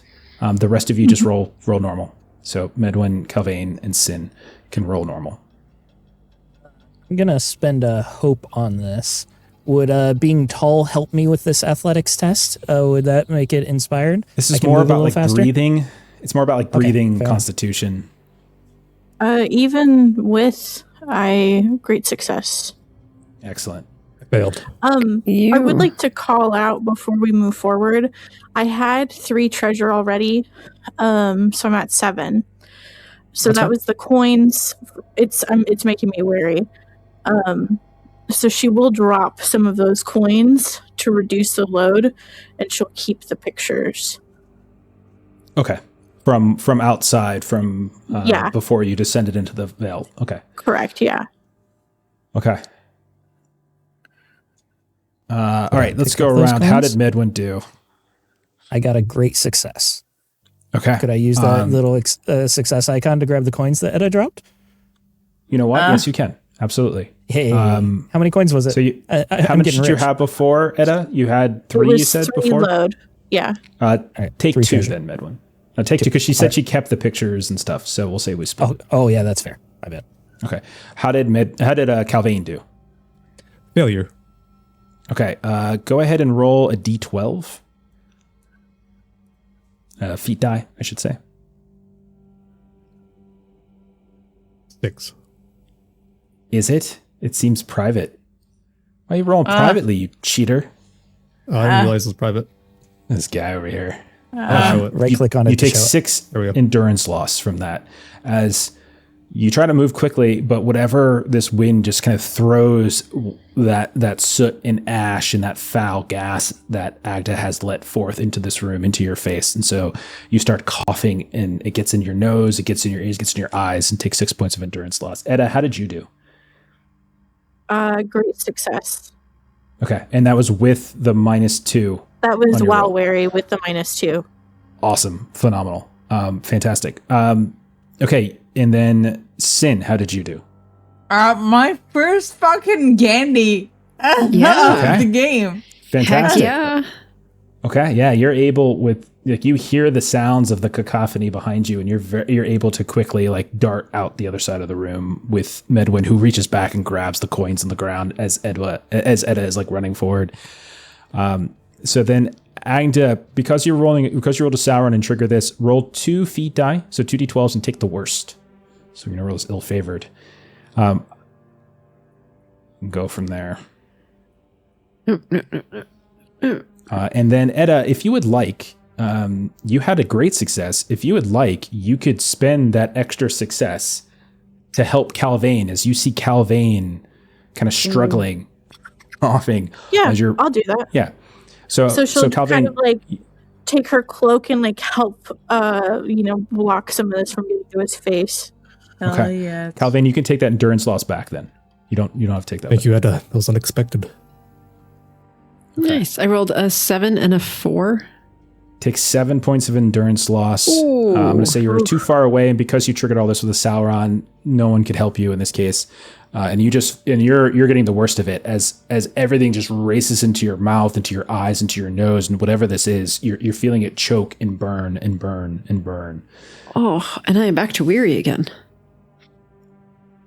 But Oh, you all are able to race out of this room, slam the door behind you, and breathe, while not fresh air, better than what was before. Some of you coated in this dust, and some of you with some treasure.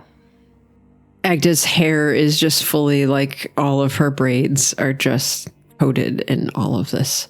And she woke up spitting at the vision of Azog, and she is now spitting again to get all of this like nonsense out of her mouth and trying to like shake her braids and like get all of the, like just soot and everything off of them.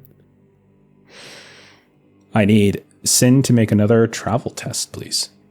Okie dokie.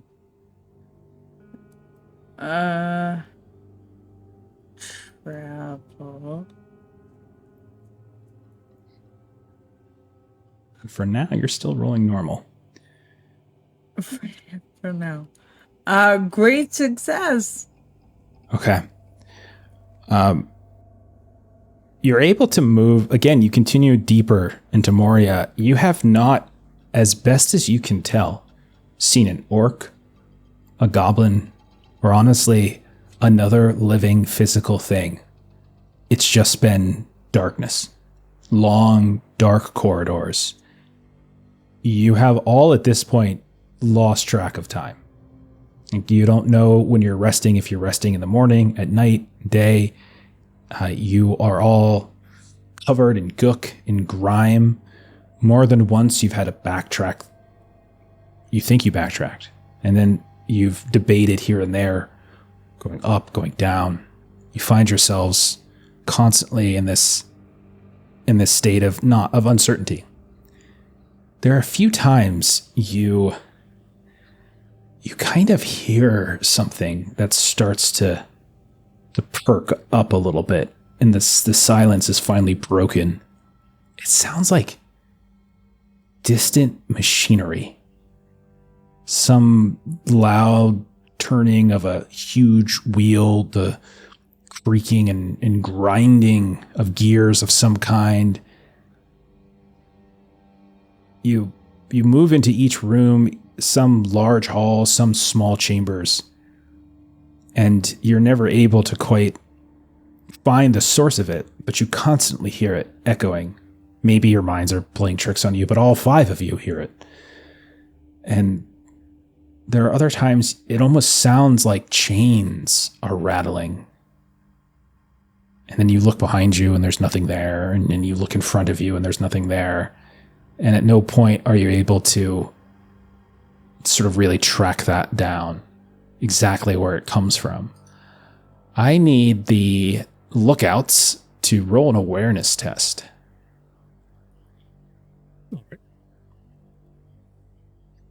CALVAIN and Medwin. Yeah, to both of you. Oh, and it's a sorry. It's a sorry for me. That's on my end. Hell yeah. It's sorry. I can survive another orc ambush. It's fine. Okay. Fantastic. Well, at least one of you succeeded, so it's all right. But that's Sauron. What do you think goes wrong for Medwin? Like goes really terribly wrong. I think it ties back hours. to like how exhausted and like he's slowly becoming more and more careless, not intentionally, but it's just hard for him to keep up the momentum and the pace and the constant discipline that's needed. And after a while, he's just not even looking around. He's not being a lookout at all. He's just watching his feet and just trudging along. Eventually, like your travel companions will beckon you forward. Medwin's kind of lingering at times, or maybe drifting down a different path. And CALVAIN takes the lead a little bit. All of you can go ahead and take 2 fatigue.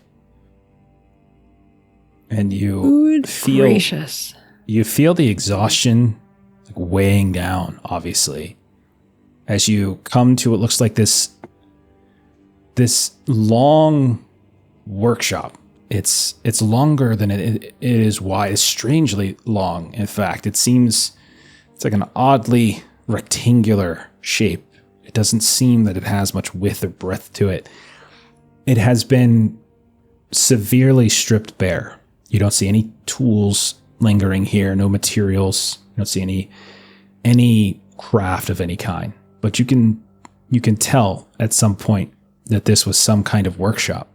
The walls are fairly plain stone, but when you look at them, they lack the characteristic carvings that you would see in stone for this kind of place.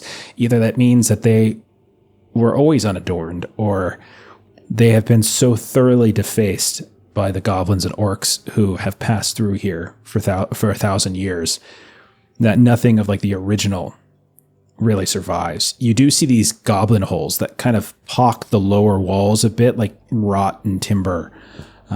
Very small, very irregular, and very dark and difficult to see into. Some are very old as well. A few look fresher, like you can even see crumbling of dirt coming through them as if something has come and gone through here in the past.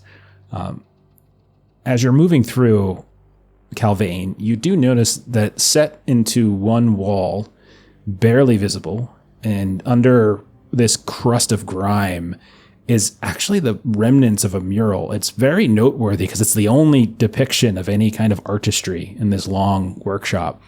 And when you look into it with your eyes, you squint a bit and you can see that there's dwarves at their craft. They're rendered in that distinctive geometric style of Khazad-dûm's like golden age. And you can tell that most of them have been like chiseled away a bit, like methodically with obvious effort.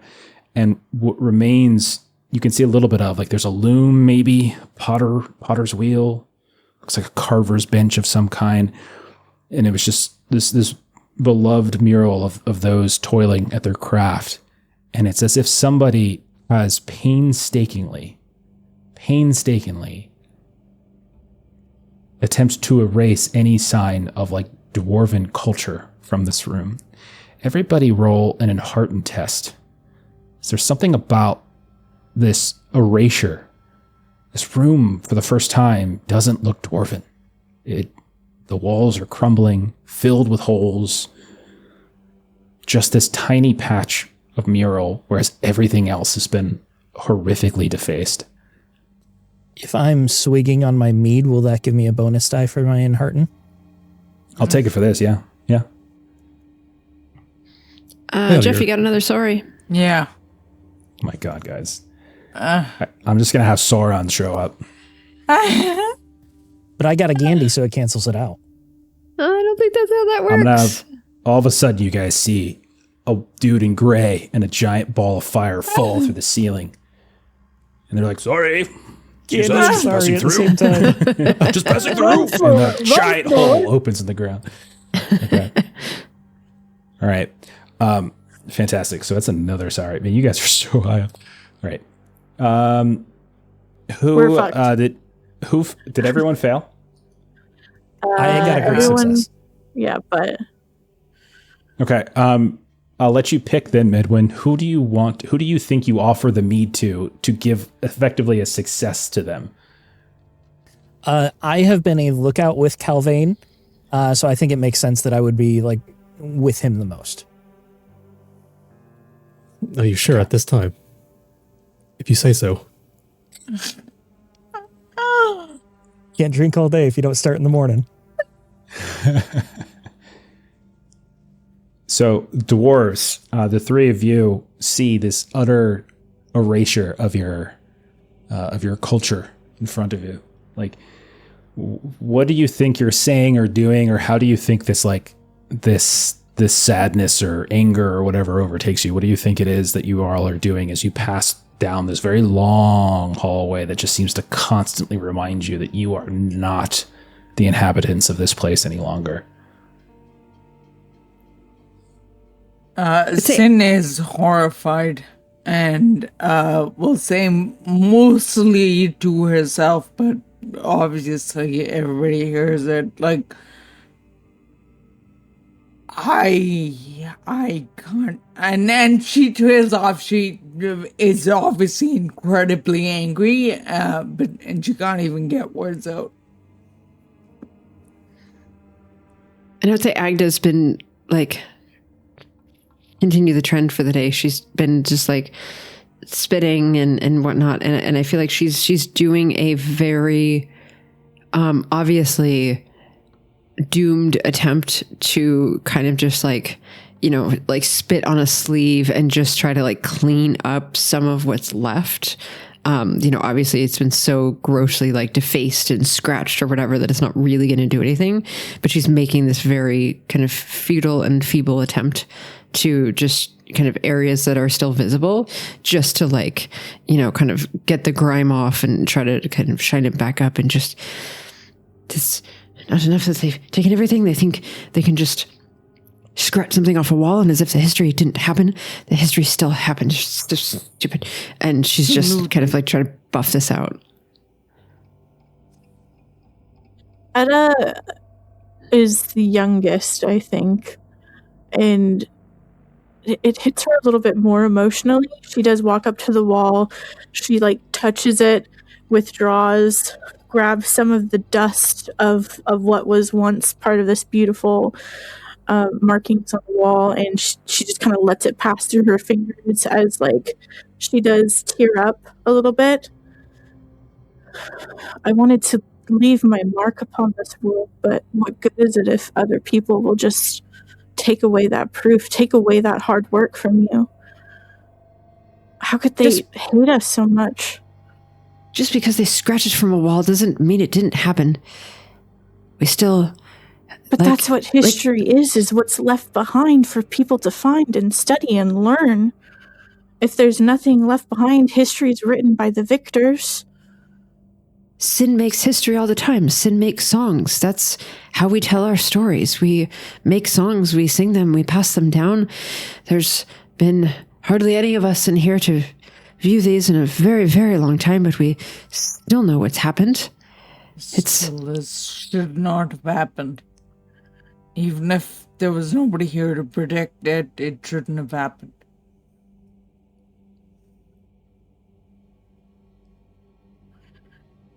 It's true, but it did. It did. And someday we've got to reclaim this, but more than just us. Not something the five of us can do. No. You make it to the end of this very long workshop, and you realize like there's no exit. And as you're like trying to buff out this one spot, you realize as you put your hand against it, against the wall, you notice this small little seam of light begin to grow between a block. It kind of branches out between the seams of these blocks until it creates this rectangular shape of a door that had not been there before. Some little tiny substance that you would know is like a form of mithril, basically, and that has the ability to alight, but it's usually only when certain things are shined upon it, like moonlight, for instance. Why it's doing so now, hard to say. Sister, but cousin, this appears to be Ithilden. See it?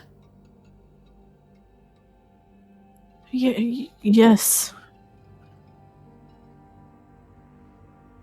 And Agda is in sort of an awe of being in view of this, and she's sort of like running her hand very gently over this material. Finn is similarly awestruck and touching. Yeah, as the three of you like touch it, it suddenly you hear a creaking sound as the wall recedes a bit and then spins open, revealing what looks like some kind of hidden stair behind this wall. How did you know that was there? We are dwarves. Of course we know. And Agda just winks at Edda. And Edda's kind of still in awe, almost like Moira, it still remembers us. It still knows that we're family. And like kind of almost presuming like it helped us, granting more life to this place than maybe is normal to do so. Let's go. Careful. Okay. I need a travel test from Sin, except this time, because you failed your Enhearten, you're going to do this ill-favored, and because of how far you've descended, you're also going to do this with -1d. Oh, gosh. Man. So what happens when we don't have any whatchamacallit Health left? We play a different game. Not even health. Fatigue, load, all of that nonsense. We're just going to be weary is what happens until Yeah, we you're can weary. rest. So it doesn't really matter if your load exceeds your max endurance, because like once you're weary, you're weary. Yeah, mine's been regardless passed of, like, out for a while far- now. Okay. Sorry, Jeff. Ill-favored and penalty die? Yeah. Ill-favored because you failed your Enhearten test in that No room. worries. and I then just want to make sure I have everything. Ill-favored. someone's going to and complain penalty. on YouTube at some point, so I'm just clarifying. And then they get a -1d because they're going to the deeps, so shush. No, that's definitely going to happen. But Still a I success. succeeded. Yeah. Because you're great. Yay. This is your back. Awesome. We All trust. right, you get it's great. This is the only Okay. thing I'm good at. Okay. You descend this stair for quite some time, and it is probably the cleanest path that you've been on throughout Moria and the days that you have been crawling through, because it has been, and you all are certain of this, it has been literal days since you've been down here looking around. And it is a metallic stair. It's not unlike the stair that Sin discovered in the second hall, but that one had been melted down. Melted, yeah. And like chipped away at, like people had carved chunks of the gold and the silver and taken it away at some point. This one seems intact, and you're able to descend for not a very long time, honestly, before you finally have to sort of find a different path out as it comes to an end. And you find your way sort of pushing through once more these stone corridors that honestly look exactly like themselves. Every single stone corridor looks the same, branching this way, that. You find other stairs, but these are more rudimentary. These are rock, stone, etc. I need the lookouts again to roll as you are continuing to push forward. Do we have the -D for the deeps too? No, that's only for the travel roll, and you two Pasture and Harton, so you guys are good on your rolls. EDDA and AGDA, the next roll that you do is going to be ill-favored because you two also failed your and Harton rolls. Just keep that in the back of your mind. Mm-hmm. The double Gandhi. I've never seen that before. Oh, wow. Wow. That's a regular success. yes. Or a great success. I failed, but not a sorry. Bursting through the ceiling is once more the gray guy with fighting the blood. Excuse me, pardon me. Pardon me. You He mind if hasn't we play eaten through? Wormhole, and he just sir. keeps going back and forth. He's playing Portal, okay? Let him do his thing. Okay, everyone go ahead That's and how take you 2 get fatigue around Moria. from this passage. Sorry, take what? 2 fatigue. 2 fatigue. Okay, 2 more fatigue, but because CALVAIN failed, you don't take additional. My gosh. Eventually, the passage opens up without warning into a fairly unfinished hall. The ceiling and the far walls are this dark, rough stone that you can only see it once the torchlight is cast across the ways. The floor, you noticed, has been fractured like multiple times across all these different fault lines, and it's created this series of like irregular stone islands here and there, separated by these chasms of varying width, some going deep into darkness. Who knows if it has a landing point at some ways down. Across the hall, you can definitely see that there are 4 passages that fan out across this curved, deep wall. But they're all like going in these disorienting angles. Some are like sliding upwards, some are sliding downwards, and it's all because this room seems to have suffered some kind of like tectonic deconstruction in some way, some age-old earthquake. CALVAIN, it makes sense. This you're passing through. And something is going to give you pause as you're looking around for threats. You don't see any aside from those giant chasms between some of these levels. There's something strangely familiar about this room, actually.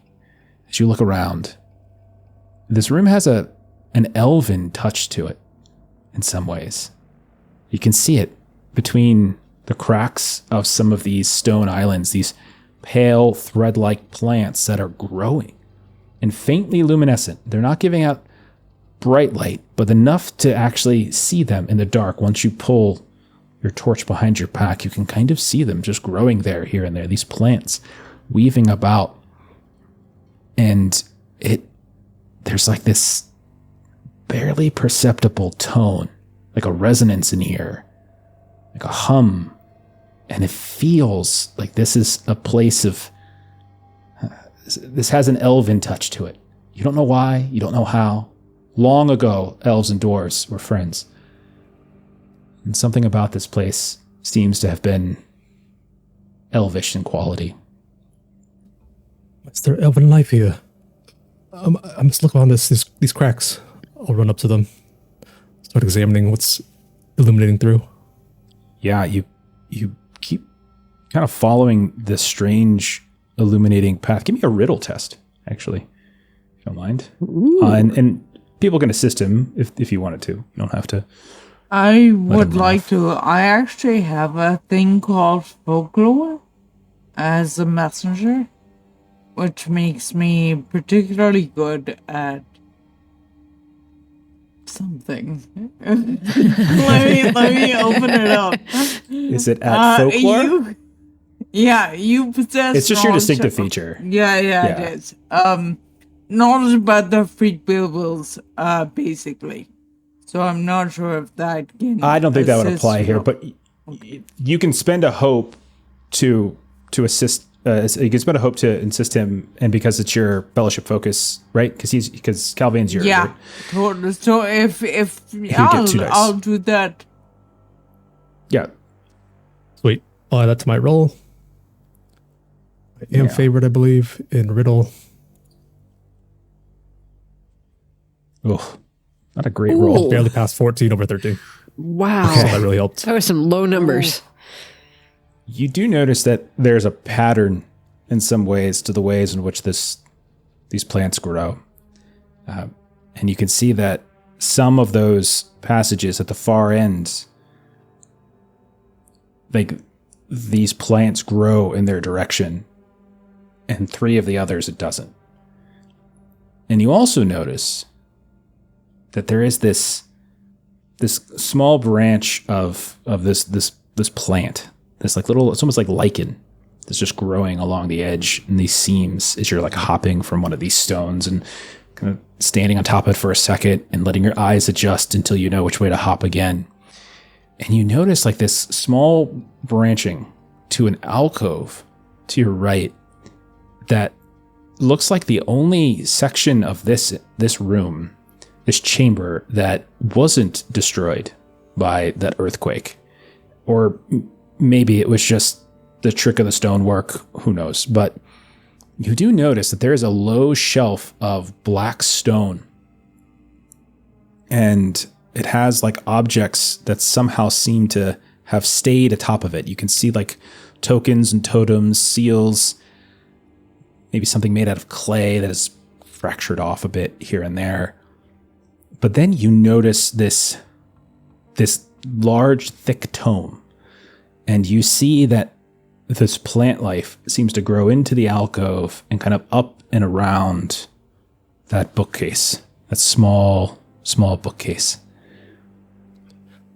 Keep leaping towards it. Try to get closer to the bookcase, see what the tome is all about.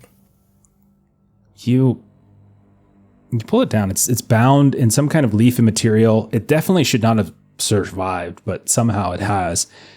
And as you open it up, you realize the script inside is Sindarin. Like it's your language. Except the hand that has written it, they've definitely been very careful and deliberate, but you can tell this was not written by somebody to whom writing in this script is second nature. Like you can definitely tell that there are some missteps here and there. If you had to guess, you would probably say a dwarf wrote this, not an elf.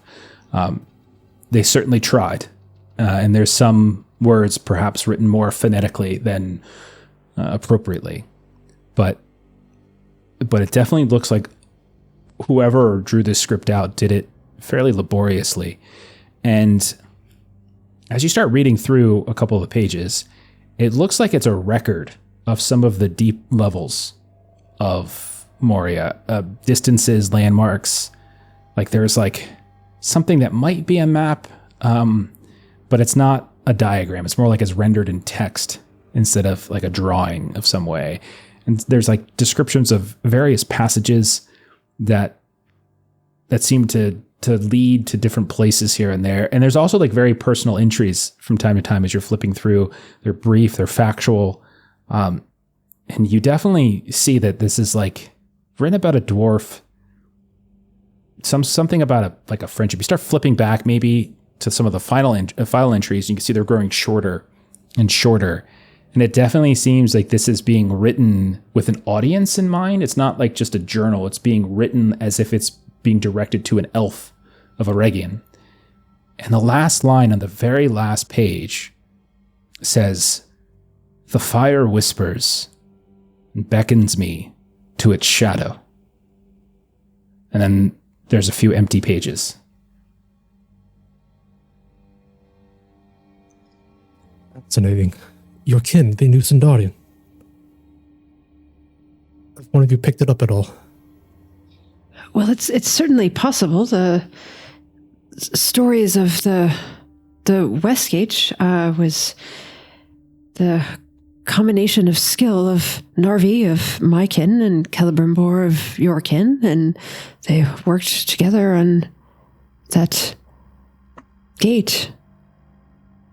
So we've worked together in ages past, and I would imagine knew each other's tongue.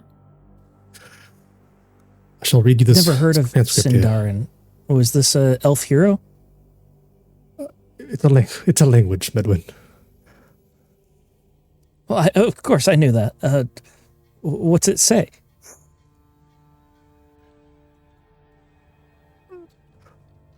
There's a lot here, but I skimmed through at the end here. Something about fire that whispered and beckons him. Is there a way to cross-reference the descriptions in the journal with the map we have? To be like, this corridor is described as X. So, that kind of thing. What you can do, with this basically, I'll just tell you above board, this is the type of thing that if you wanted to study this during a fellowship phase, it could perhaps reveal various landmarks within Moria.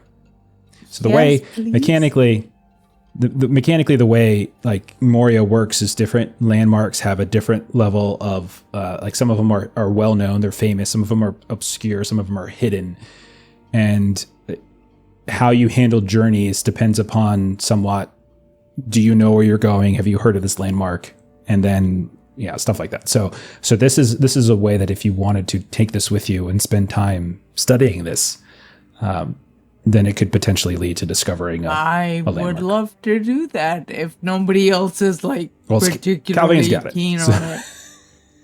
It is Can an you read Elvish, this? which I don't think Sin knows. It is. I don't think we're coming back to Moria anyways. This place is kind of dark and gloomy. Okay. So I need another travel test. So you guys are getting closer. And again, this one's also you're no longer ill-favored, but you still have the -1 D6 penalty. And I'm weary as well.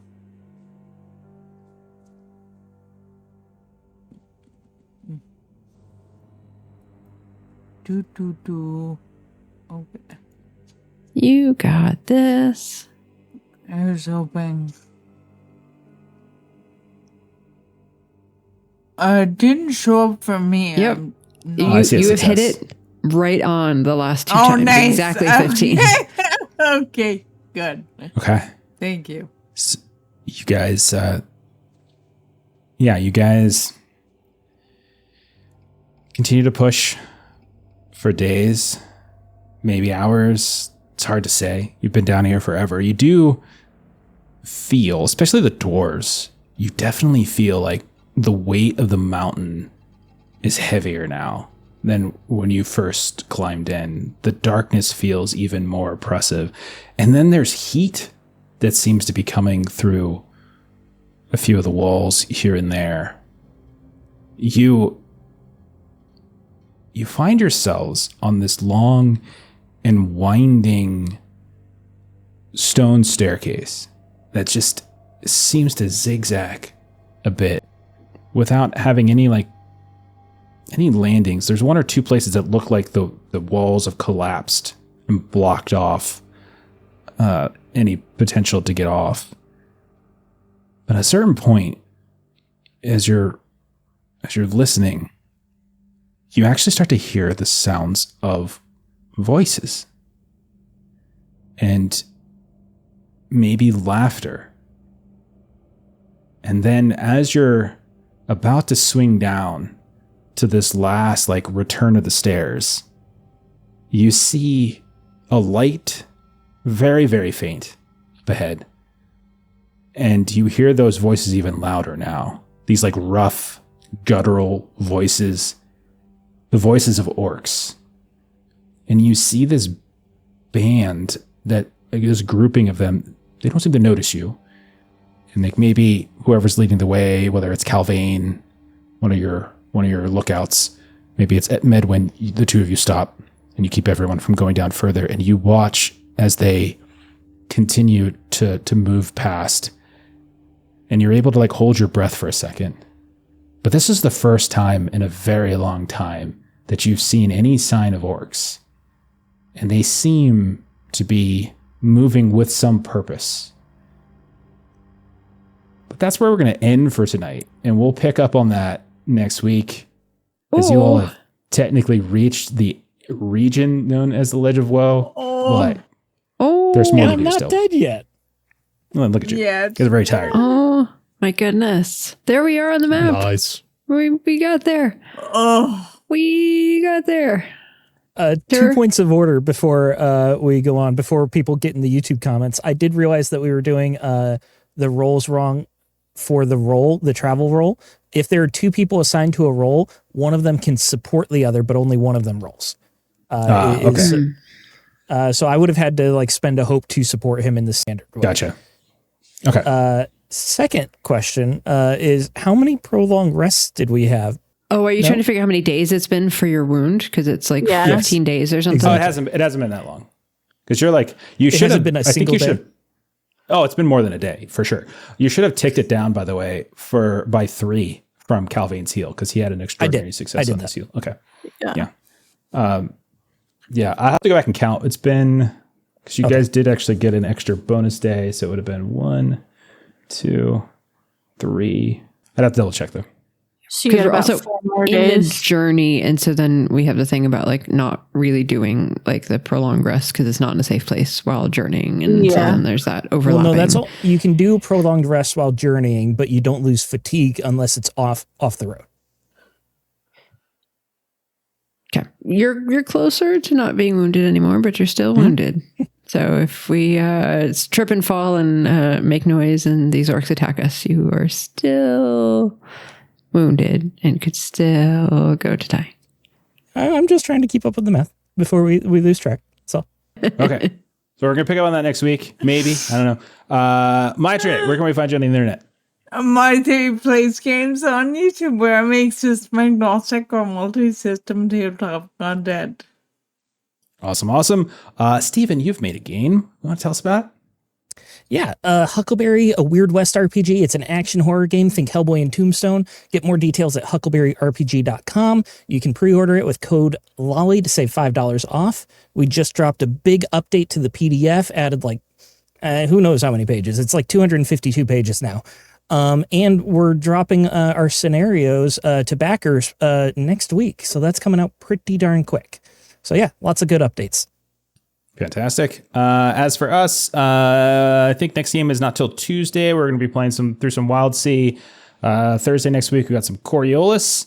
And that's it. And then we'll back to this on Saturday. So yeah, that's all we got. Thanks for hanging out. Thanks for watching this. If you're listening to this or watching this later, we appreciate that as well. Make sure you do the subscribe, follow, all that kind of good stuff. Something about a bell. I don't know. Maybe comment. I don't know. Yeah, we'll see y'all later. I'll probably raid someone here in a second. So bye-bye. Bye.